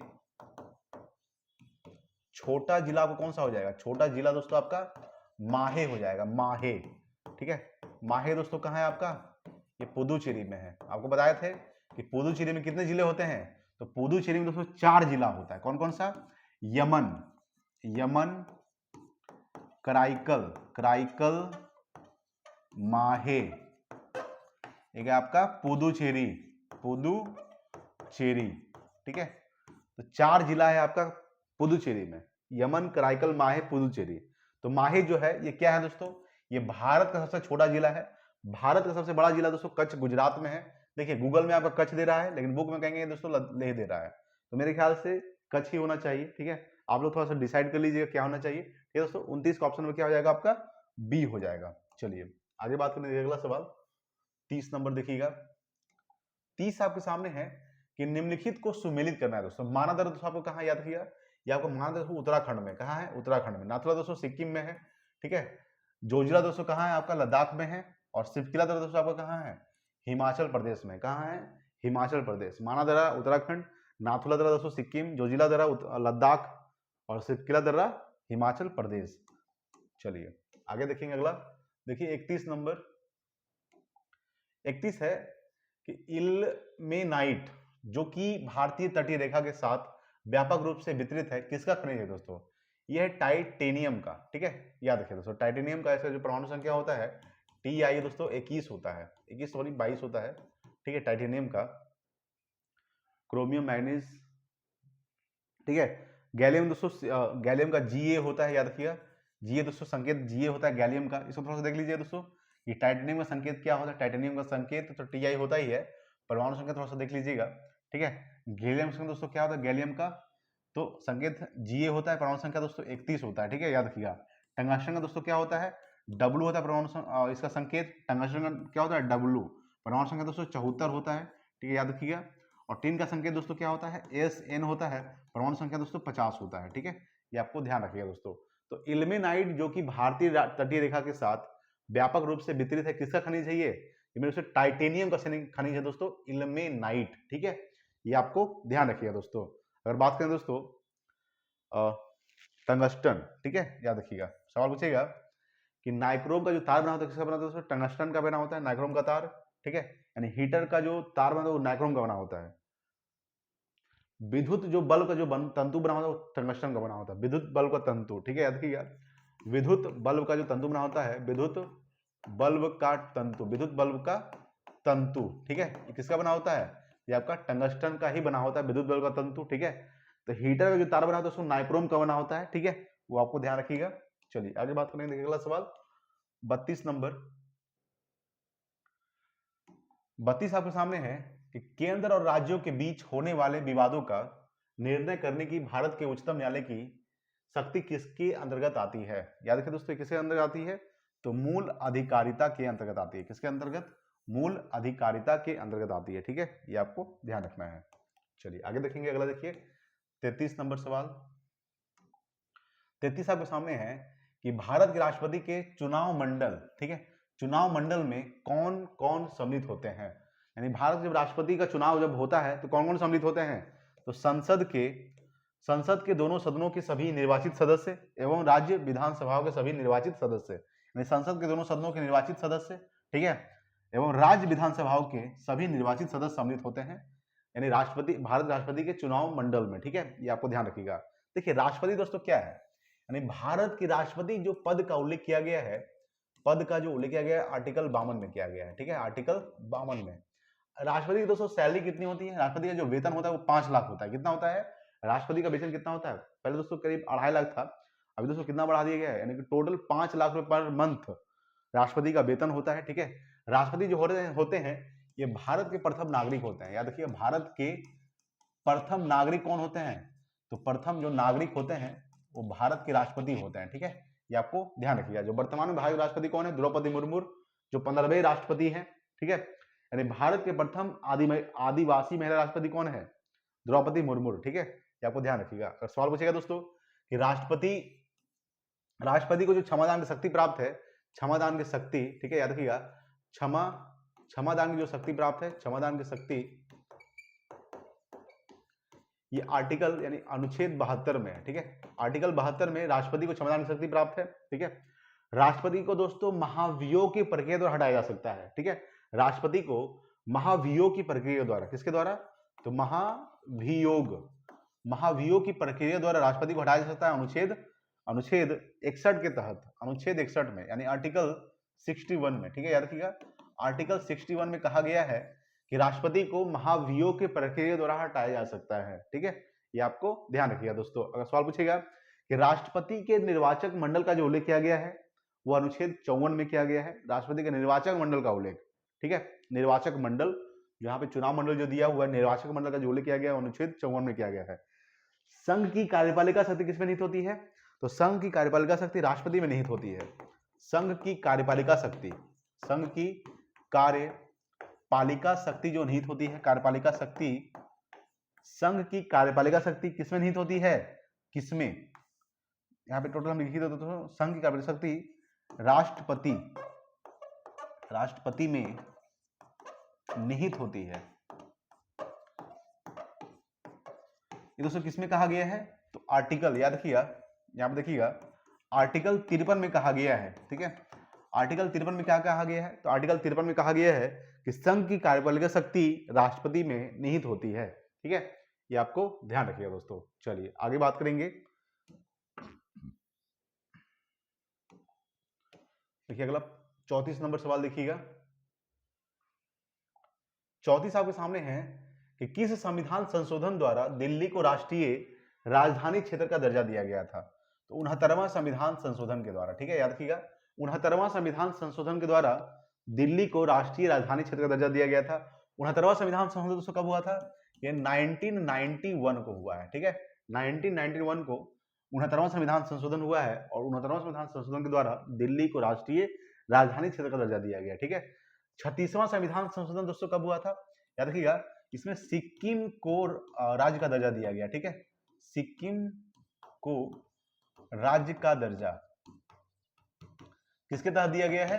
तो आपका दिया गया है 36वां संविधान संशोधन 1975 के द्वारा, 1975 में हुआ था, ठीक है, 36वां संविधान संशोधन 1975 में हुआ था और 1975 में ही सिक्किम को राज्य का दर्जा दिया गया, ठीक है, ये आपको ध्यान रखिएगा। 61वां संविधान संशोधन 1989 के द्वारा, 61वां संविधान संशोधन ये कब हुआ था? ये 1989 में हुआ था। इसमें जो है वोट डालने की जो आयु है, वोट डालने की आयु जो है दोस्तों वो 21 वर्ष से घटाकर 18 वर्ष कर दिया गया था। 21 वर्ष से घटाकर क्या कर दिया गया? 18 वर्ष कर दिया गया, ठीक है, ये आपको ध्यान रखिएगा, यानी 21 वर्ष से 18 वर्ष कर दिया गया 61वां संविधान संशोधन 1989 के द्वारा, ठीक है, ये आपको ध्यान रखिएगा। 71वां संविधान संशोधन दोस्तों ये कब हुआ था? ये हुआ था 1992 को, 1992 में हुआ था 71वां संविधान संशोधन। इसके तहत दोस्तों 3 भाषा को, नमक याद रखिएगा, नमक, नेपाली, मां से मणिपुरी और का से कोंकणी, यानी नेपाली, मणिपुरी, कोंकणी, यानी 3 भाषा को क्या कर दिया गया था? तो 3 भाषा को जो जोड़ा गया था मेन रूप से, ठीक है, याद रखिएगा, ठीक है, 71वां संविधान संशोधन 1992 के द्वारा 3 भाषा को मेन रूप से जोड़ा गया था, नेपाली, मणिपुरी, कोंकणी, ठीक है, ये आपको ध्यान रखिएगा दोस्तों। अगर पूछेगा सवाल कि किस संविधान संशोधन द्वारा दिल्ली को राष्ट्रीय राजधानी क्षेत्र का दर्जा दिया गया था? 69वां संविधान संशोधन 1991 के द्वारा, ठीक है दोस्तों। जैसे 4 और भाषा को दिया गया था, बोडो, ठीक है, बोडो, डोगरी, मैथिली और एक था संथाली। तो कौन सा संविधान संशोधन याद रखिए दोस्तों? तो 92 संविधान संशोधन, ठीक है, 92 संविधान संशोधन 2003 के द्वारा ये जो हुआ था ये 92 संविधान संशोधन, 92वां संविधान संशोधन 2003 में हुआ था। 92 संविधान संशोधन 2003 में हुआ था। उसके तहत 4 और भाषा को राज्य का दर्जा दिया गया था, यानी बोडो, डोगरी, मैथिली, संथाली। बोडो दोस्तों असम की भाषा है, डोगरी जम्मू कश्मीर की भाषा है, मैथिली जो मिथिलांचल बिहार की है, और संथाली, ये संथाल जो जनजाति होती है उसकी भाषा है संथाली, ठीक है। तो बोडो, डोगरी, मैथिली, संथाली, ये टोटल 4 और भाषा को इसको मान्यता दिया गया था 92 संविधान संशोधन 2003 के द्वारा, ठीक है। और 21वां संविधान संशोधन ये कब हुआ था? 21वां संविधान संशोधन कॉन्स्टिट्यूशन अमेंडमेंट, ठीक है, याद रखिएगा, ये हुआ था 21वां संविधान संशोधन दोस्तों ये 1967 में हुआ था, 1967 में। इसके तहत दोस्तों सिंधी भाषा को दिया गया था, सिंधी भाषा को राज्य दर्जा दिया गया था, सिंधी भाषा, ठीक है, सिंधी भाषा को दिया गया था, ठीक है, 1961। तो टोटल दोस्तों कितने भाषा को मान्यता प्राप्त है? टोटल 8वीं अनुसूची में 22 भाषाओं को मान्यता प्राप्त है, ठीक है, याद रखिएगा, 22 भाषाओं का उल्लेख किया गया, ठीक है। सबसे पहले दोस्तों सिंधी भाषा जोड़ा गया था 21वां संविधान संशोधन 1967 के द्वारा। उसके बाद दोस्तों 71वां संविधान संशोधन 1992 के द्वारा नेपाली, मणिपुरी, कोंकणी, बोडो, डोगरी, मैथिली, संथाली। 92 संविधान संशोधन 2003 के द्वारा। चलिए आगे बात करेंगे। देखिए 35 नंबर सवाल, 35 आपके सामने है, भारत के महान्यायवादी का कार्यकाल निम्न में से क्या है? तो राष्ट्रपति के प्रसाद पर्यंत, यानी जब तक राष्ट्रपति चाहेगा दोस्तों तब तक महान्यायवादी का कार्यकाल रहेगा, राष्ट्रपति के अनुसार है, ठीक है। यानी ऑप्शन क्या हो जाएगा? राष्ट्रपति के प्रसाद पर्यंत। इसका मतलब क्या होता है कि जब तक चाहेगा तब तक राष्ट्रपति, ठीक है, ये आपको ध्यान रखिएगा। महान्यायवादी, ठीक है, इसका जो उल्लेख किया गया अनुच्छेद 76 में किया गया है, यानी आर्टिकल 76 में, आर्टिकल 76 में महान्यायवादी का उल्लेख किया गया है, ठीक है, ये आपको ध्यान रखिएगा। चलिए देखिए अगला सवाल 36 नंबर। 36 आपके सामने है कि ग्राम सभा संबंधी संवैधानिक व्यवस्था संबंधी अनुच्छेद है। ग्राम सभा पूछ रहा है, ठीक है, आपको ध्यान रखिए दोस्तों, अनुच्छेद क्या हो जाएगा? 243 ए है ग्राम सभा, ठीक है। याद रखिए दोस्तों, पंचायत का संविधान दोस्तों क्या है, इसमें क्या है, पंचायत का संविधान, पंचायत का संविधान, ठीक है, याद रखिएगा। और इसमें दोस्तों पंचायत की संरचना है, अनुच्छेद 243 सी में क्या है, पंचायत की संरचना, पंचायत की संरचना किसमें है, अनुच्छेद 243 सी में है। पंचायत का संविधान अनुच्छेद 243 बी में है, ठीक है। अनुच्छेद 243 ए में क्या है, ग्राम सभा संबंधी है। अनुच्छेद 243 में क्या है, याद रखिए दोस्तों, तो परिभाषा है, क्या है दोस्तों, परिभाषाएं हैं, ठीक है, ये आपको ध्यान रखिएगा। चलिए आगे बात करेंगे, देखिए अगला सवाल, ग्राम पंचायत का जो उल्लेख किया गया दोस्तों अनुच्छेद 40 में किया गया, ये भी आपको ध्यान रखिएगा। 37 नंबर सवाल है कि लोक लेखा समिति अपनी रिपोर्ट प्रस्तुत करती है, ठीक है, याद रखिएगा, ये करती है लोकसभा स्पीकर को, यानी कि लोकसभा अध्यक्ष को अपनी रिपोर्ट प्रस्तुत करती है दोस्तों लोक लेखा समिति। देखिए लोक लेखा समिति को जो स्थापना किया गया था, ये भारत सरकार अधिनियम 1919 के तहत किया गया था 1921 में, याद रखिएगा। देखिए भारत सरकार अधिनियम 1919 के तहत भारत सरकार अधिनियम 1919 के तहत लोक लेखा समिति का स्थापना किया गया था, लोक लेखा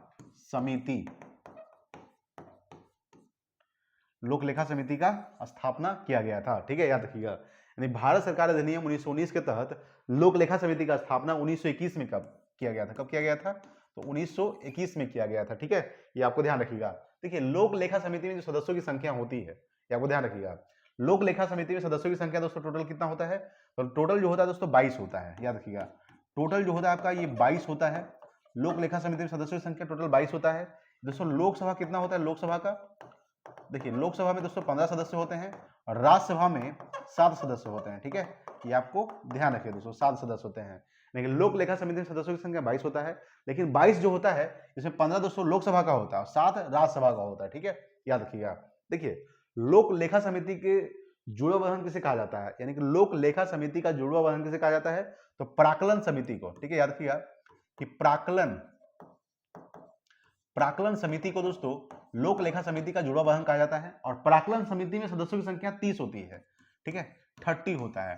30 जो होता है दोस्तों ये लोकसभा का होता है, टोटल जो होता है किसका होता है, ये सभी लोकसभा का होता है, ठीक है, याद रखिएगा।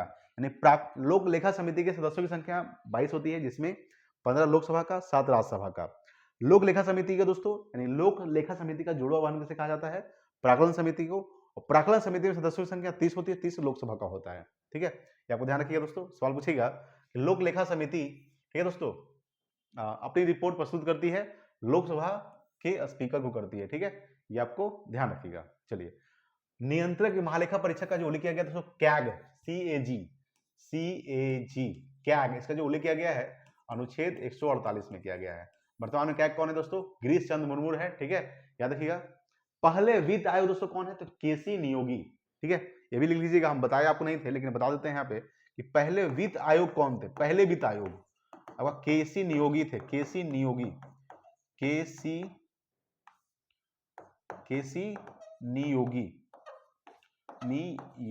है, केसी नियोगी जो थे ये पहले वित्त आयोग थे, ये भी आपको ध्यान रखिएगा। और कैग का जो उल्लेख किया गया अनुच्छेद 148 में किया गया है कंप्ट्रोलर एंड ऑडिटर जनरल, ये कैग का फुल फॉर्म होता है, ठीक है, ये आपको ध्यान रखिएगा। चलिए आगे बात करेंगे, अगला सवाल देखिएगा 38 नंबर सवाल। 38 आपके सामने क्या कह रहा है, 38 आपके सामने है कि राज्य सरकारों का संवैधानिक प्रमुख कौन होता है, तो ये दोस्तों आपका राज्यपाल होता है। कौन होता है, राज्यपाल, ठीक है, याद रखिएगा। यानी राज्य सरकारों का जो संवैधानिक प्रमुख होता है वो आपका राज्यपाल होता है, ठीक है दोस्तों। और राज्यपाल के अगर बारे में बात करते हैं, हमें समझिएगा,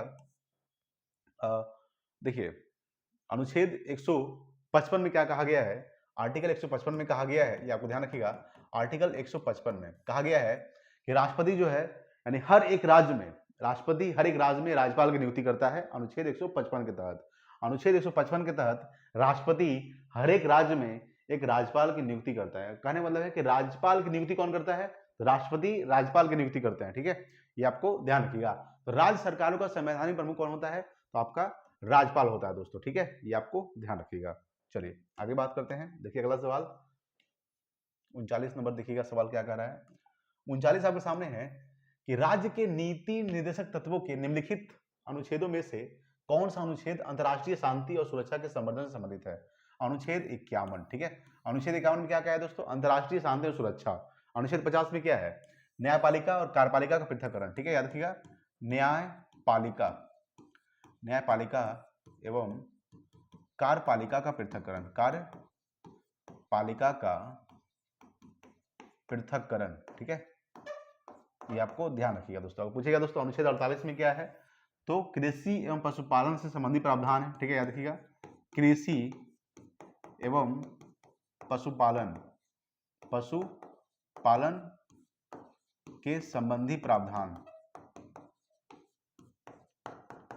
ये आपका अनुच्छेद किस में है, अनुच्छेद 48 में है। अनुच्छेद 40 में क्या है दोस्तों, अनुच्छेद 40 में ग्राम पंचायत का उल्लेख किया गया है, ग्राम पंचायत, ठीक है, याद रखिए दोस्तों, ग्राम पंचायत का उल्लेख अनुच्छेद 40 में किया गया है, ठीक है। तो अंतर्राष्ट्रीय शांति और सुरक्षा के संबंधित है अनुच्छेद 51 में। राज्य के नीति निर्देशक तत्व का जो उल्लेख किया गया है, याद रखिएगा, ये कहां से लिया गया है दोस्तों, ये मेन रूप से आयरलैंड के संविधान से लिया गया है, आयरलैंड के संविधान से लिया गया दोस्तों। इसका जो उल्लेख किया गया है भाग 4 में किया गया है। अनुच्छेद पूछेगा दोस्तों, अनुच्छेद 36 से 51, अनुच्छेद 36 से 51 तक, अनुच्छेद 36 से 51 तक किसका उल्लेख किया गया है, तो राज्य के नीति निर्देशक तत्व का उल्लेख किया गया है। भाग 4 में आयरलैंड संविधान से लिया गया है। आयरलैंड की राजधानी दोस्तों क्या होता है, डबलिन होता है। चलिए आगे बात करेंगे, अगला सवाल देखिएगा। देखिए 40 नंबर, 40 आपके सामने है कि भारतीय संविधान के भाग 4 में दिए गए निर्देशित सिद्धांतों में कौन सा सिद्धांत सही है, ठीक है। देखिए समान कार्य के लिए समान वेतन दोस्तों, इसका जो उल्लेख किया गया है आर्टिकल 39D में किया गया है, ठीक है, ये आपको ध्यान रखिएगा। समान नागरिक संहिता दोस्तों, याद रखिएगा, यूसीसी आर्टिकल किसमें किया गया, अनुच्छेद 44 में किया गया है, याद रखिएगा दोस्तों, ठीक है। कार्यपालिका से पृथक्करण, अभी हम बताया था आपको, कार्यपालिका और न्यायपालिका पृथक्करण अनुच्छेद 50 में है, यानी कि आर्टिकल 50 में किया गया इसका उल्लेख, यानी कि ऑप्शन में क्या हो जाएगा, डी हो जाएगा। इनमें सभी क्या है दोस्तों, सही है, यानी सभी दोस्तों सही क्या है, 39, 44, 50 क्या है दोस्तों, ये सभी भाग 4 में इसका उल्लेख किया गया 36 से 51 तक, ठीक है। हम क्या बताए थे, इसका जो 36 से 51 तक अनुच्छेद, यानी आर्टिकल 36 से 51 तक इसका उल्लेख है, किसका, तो राज्य के नीति निर्देशक तत्व भाग 4 में, इनमें से सभी सही हो जाएगा।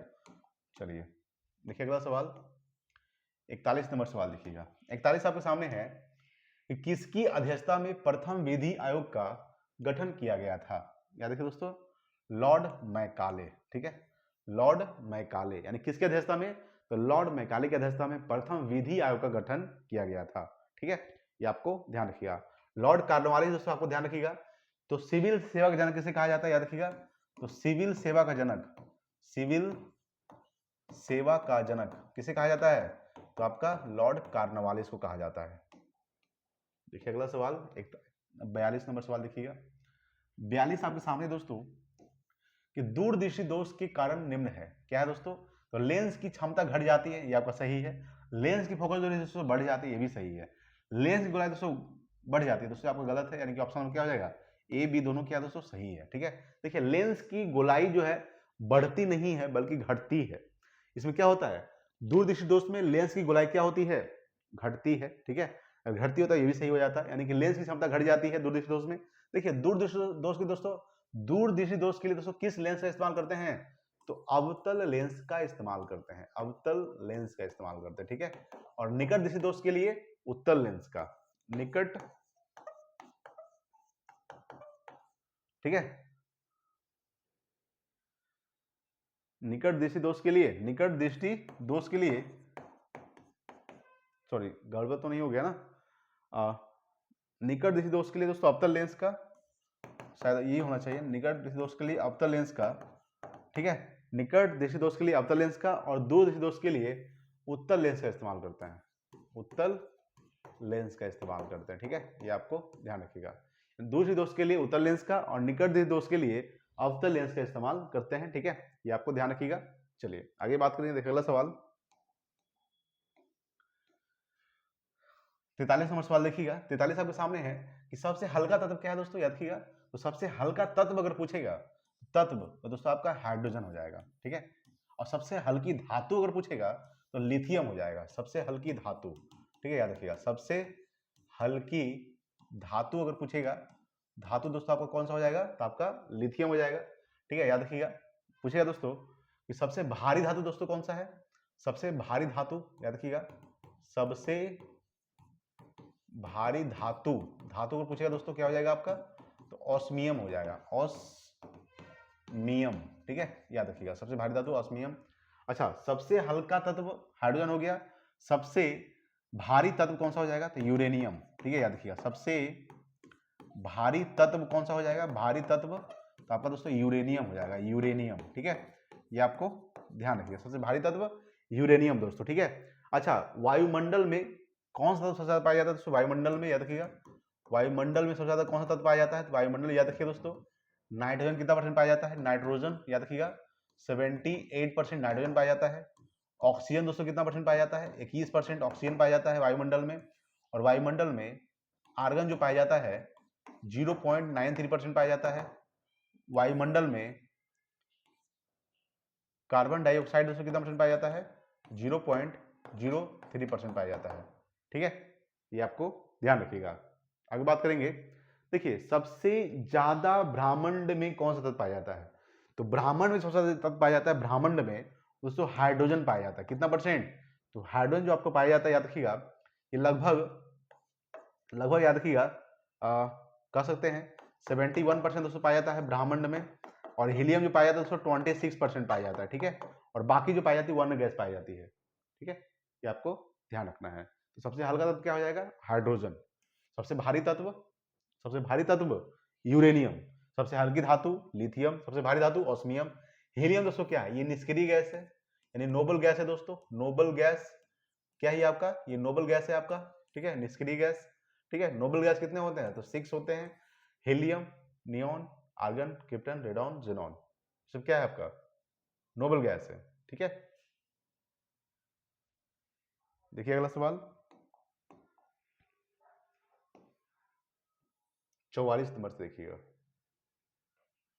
44 आपके सामने है कि पोर्टलैंड सीमेंट के प्रमुख संगठनों में शामिल है, तो लाइम, सिलिका और एल्यूमिना। लाइम, सिलिका और एल्यूमिना जो है ये पोर्टलैंड सीमेंट के प्रमुख संगठनों में शामिल है। देखिए ऑप्शन में क्या इसका हो जाएगा, डी हो जाएगा, ठीक है, याद रखिएगा। चलिए अगला सवाल देखते हैं, 45 नंबर सवाल।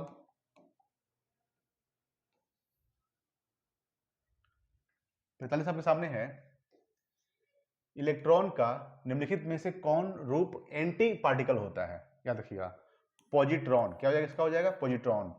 पॉजिट्रॉन का खोज किसने किया था दोस्तों, याद रखिएगा एंडरसन ने किया था, ठीक है, एंडरसन ने पॉजिट्रॉन का खोज किया था, ठीक है, ये आपको ध्यान रखिएगा। न्यूट्रॉन खोज किसने किया था, तो जेम्स चैडविक, याद रखिएगा जेम्स चैडविक जो थे इन्होंने न्यूट्रॉन का खोज किया था, ठीक है, याद रखिएगा। इलेक्ट्रॉन खोज किसने किया था, तो जे थॉमसन ने किया था, ठीक है, जे थॉमसन, ठीक है, याद रखिए जे थॉमसन ने इलेक्ट्रॉन खोज किया था। इलेक्ट्रॉन में कैसा चार्ज होता है दोस्तों, इलेक्ट्रॉन पे माइनस चार्ज होता है, ठीक है, याद रखिए दोस्तों, ठीक है। तो इलेक्ट्रॉन का निम्नलिखित में से कौन रूप एंटी पार्टिकल होता है, पॉजिट्रॉन होता है, ठीक है, ये आपको ध्यान रखिएगा। अच्छा, न्यूट्रॉन खोज किसने किया था, तो न्यूट्रॉन हो गया दोस्तों। प्रोटॉन खोज किसने किया था, प्रोटॉन का, ठीक है, तो प्रोटॉन खोज किया था आपका Goldstein plus Rutherford, Goldstein plus Rutherford, किसका खोज किए थे आपका, तो प्रोटॉन का खोज किए थे, ठीक है, ये आपको ध्यान रखना है। देखिए अगला सवाल 46 नंबर। 46 आपके सामने कह रहा है कि एक संवाहक के तापक्रम परिवर्तन के कारण इसमें विभव परिवर्तन होता है, इस घटना को क्या कहते हैं, थॉमसन प्रभाव कहते हैं, क्या कहते हैं, थॉमसन प्रभाव, ठीक है, ये आपको ध्यान रखिएगा। देखिए अगला सवाल 47 नंबर देखिएगा। हाइड्रोजन बम किसके सिद्धांत पर आधारित है दोस्तों, तो तो अनियंत्रित संलयन प्रतिक्रिया, यानी ऑप्शन में इसका क्या हो जाएगा, बी हो जाएगा दोस्तों, ठीक है। यानी हाइड्रोजन बम जो होता है ये नाभिकीय संलयन पर काम करता है, नाभिकीय संलयन, ठीक है, याद रखिएगा। और नाभिकीय विखंडन दोस्तों, ये नाभिकीय जो विखंडन होता है ये परमाणु बम काम करता है, ठीक है। हाइड्रोजन बम का खोज किसने किया था, तो एडवर्ड टेलर ने हाइड्रोजन बम का खोज किया था, एडवर्ड टेलर, ठीक है। एडवर्ड टेलर ने हाइड्रोजन बम का आविष्कार किया था। परमाणु बम का खोज किसने किया था, तो ओपेनहाइमर ने किया था। ओपेनहाइमर परमाणु बम,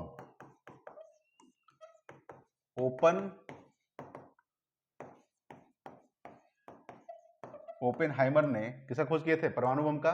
और हाइड्रोजन बम का खोज एडवर्ड टेलर ने किया था, ठीक है, याद रखिए दोस्तों।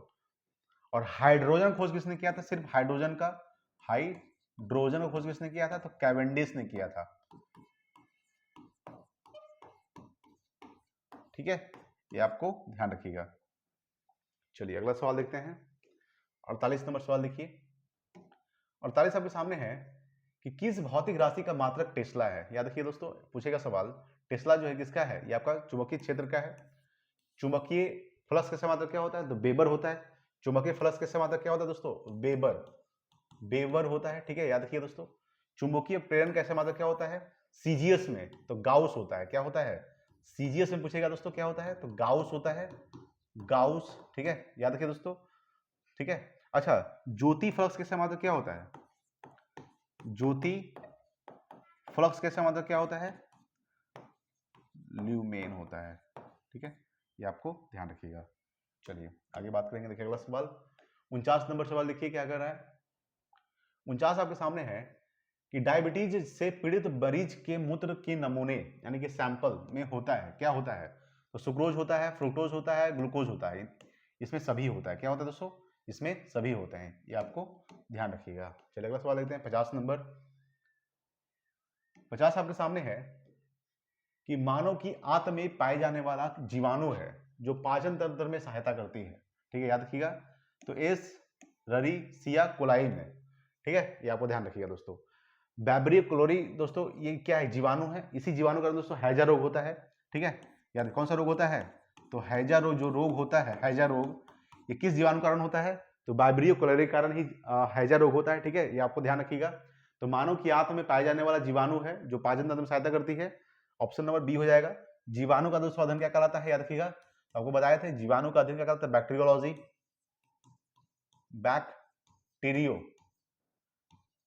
बैक्टीरियोलॉजी जो कहलाता है ये जीवाणु का अध्ययन कहलाता है, ठीक है। चलिए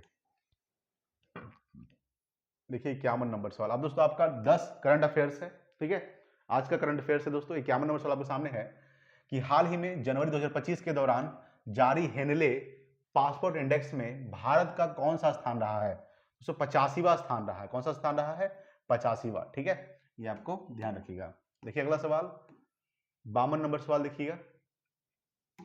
52 आपके सामने है कि हाल ही में प्रधानमंत्री नरेंद्र मोदी द्वारा कहां देश के पहले ग्रीन हाइड्रोजन हब की आधारशिला रखी है दोस्तों, ठीक है, आधारशिला रखी गई है दोस्तों, मेन रूप से कहां रखी गई है, आंध्र प्रदेश में रखी गई है, ठीक है, याद रखिएगा। भाषा के आधार पर गठन वाला प्रथम राज्य कौन सा था, आंध्र प्रदेश था दोस्तों, ठीक है, याद रखिएगा दोस्तों, आंध्र प्रदेश।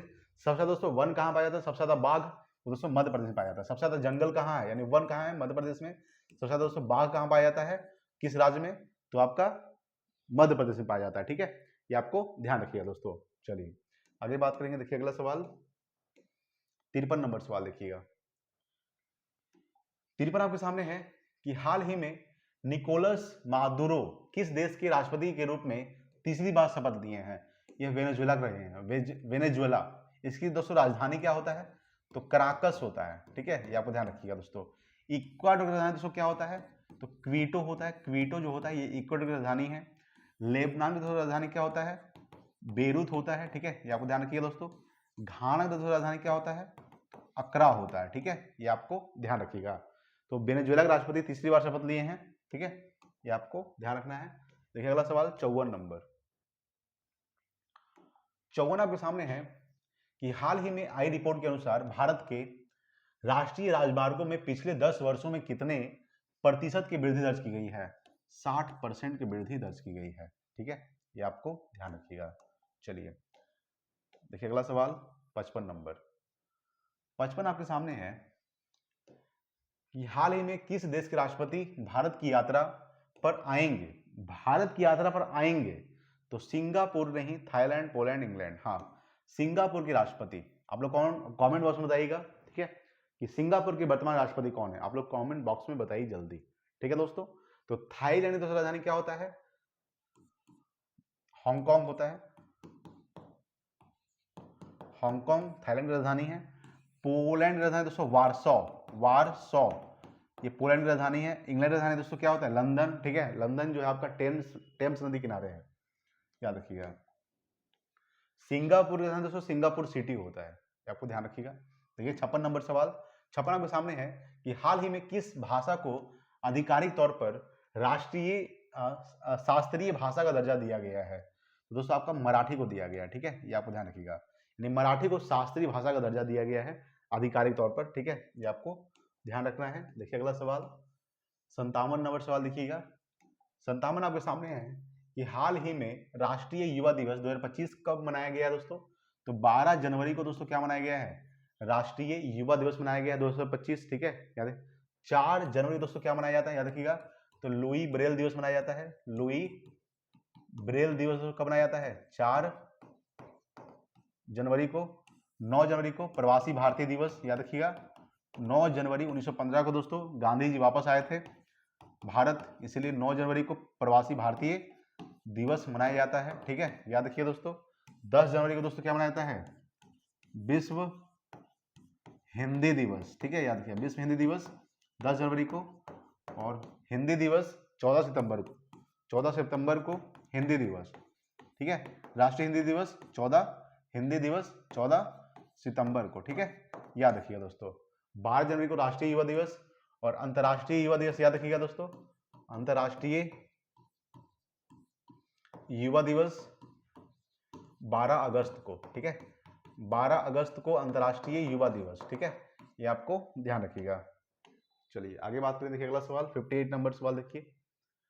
58 आपके सामने क्या रहा है कि हाल ही में दक्षिण भारत की पहली संक्रामक रोग अनुसंधान प्रयोगशाला कहाँ स्थापित होगी, तो बेंगलुरु में होगा। कहाँ होगा, बेंगलुरु। बेंगलुरु में दोस्तों किसका मुख्यालय है, तो इसरो का मुख्यालय है, इसरो का मुख्यालय, इसरो का हेडक्वार्टर जो है ये आपका बेंगलुरु में। इसरो का दोस्तों स्थापना कब हुआ था, तो 1969 को इसरो का स्थापना हुआ है। बेंगलुरु को दोस्तों सिलिकॉन सिटी कहा जाता है, याद रखिएगा दोस्तों। चलिए आगे बात करेंगे, अगला सवाल देखिएगा 59 नंबर।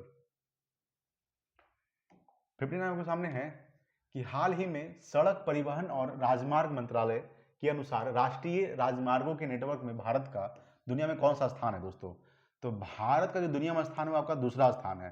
पहला स्थान में कौन है दोस्तों आपका, तो ये आपका यूएसए है, यानी कि अमेरिका है। यूएसए अमेरिका जो पहला स्थान पर है, यानी सड़क और परिवहन राजमार्ग मंत्रालय दोस्तों कौन है आपका वर्तमान में, नितिन गडकरी है, ठीक है, ये आपको ध्यान रखिएगा दोस्तों। और राष्ट्रीय राजमार्गों के नेटवर्क में भारत का दुनिया में कौन सा स्थान है, दूसरा है। पहला किसका है दोस्तों आपका, यूएसए का, यानी कि अमेरिका का, ठीक है, ये आपको ध्यान रखिएगा। देखिए अगला सवाल 60 नंबर सवाल दोस्तों, और आज का लास्ट सवाल 60 नंबर सवाल है कि हाल ही में आर्थिक नेताओं का 31वां एपेक शिखर सम्मेलन कहाँ हुआ था, दोस्तों पेरू में हुआ है। कहाँ हुआ है, पेरू। पेरू दोस्तों राजधानी क्या होता है, तो लीमा होता है। क्या होता है, लीमा, ठीक है। दक्षिण कोरिया की राजधानी दोस्तों क्या होता है, तो सियोल होता है, दक्षिण कोरिया की राजधानी सियोल, ठीक है, याद रखिएगा। उत्तर कोरिया की राजधानी दोस्तों क्या होता है, प्योंग पांग होता है, प्योंग पांग, ठीक है, याद रखिएगा। उत्तर कोरिया दक्षिण कोरिया के बीच कौन सी रेखा है दोस्तों, याद रखिएगा, तो 38 डिग्री समानांतर रेखा है, ठीक है, ये आपको ध्यान रखिए दोस्तों। 38 समानांतर रेखा किसके बीच है, ये आपका दक्षिण कोरिया और उत्तरी कोरिया के बीच है, ठीक है। लाओस की राजधानी दोस्तों क्या होता है, आप लोग बताइएगा, कमेंट बॉक्स में ये भी बताइए दोस्तों कि लाओस की राजधानी क्या होता है, ठीक है। दोस्तों हमने टोटल कितने प्रश्नों डिस्कस कर लिया है, 60 प्रश्नों को डिस्कस कर लिया दोस्तों, ठीक है। दोस्तों आज के लिए इतना ही, मिलते हैं अगले वीडियो में, तब तक के लिए जय हिंद, वंदे मातरम।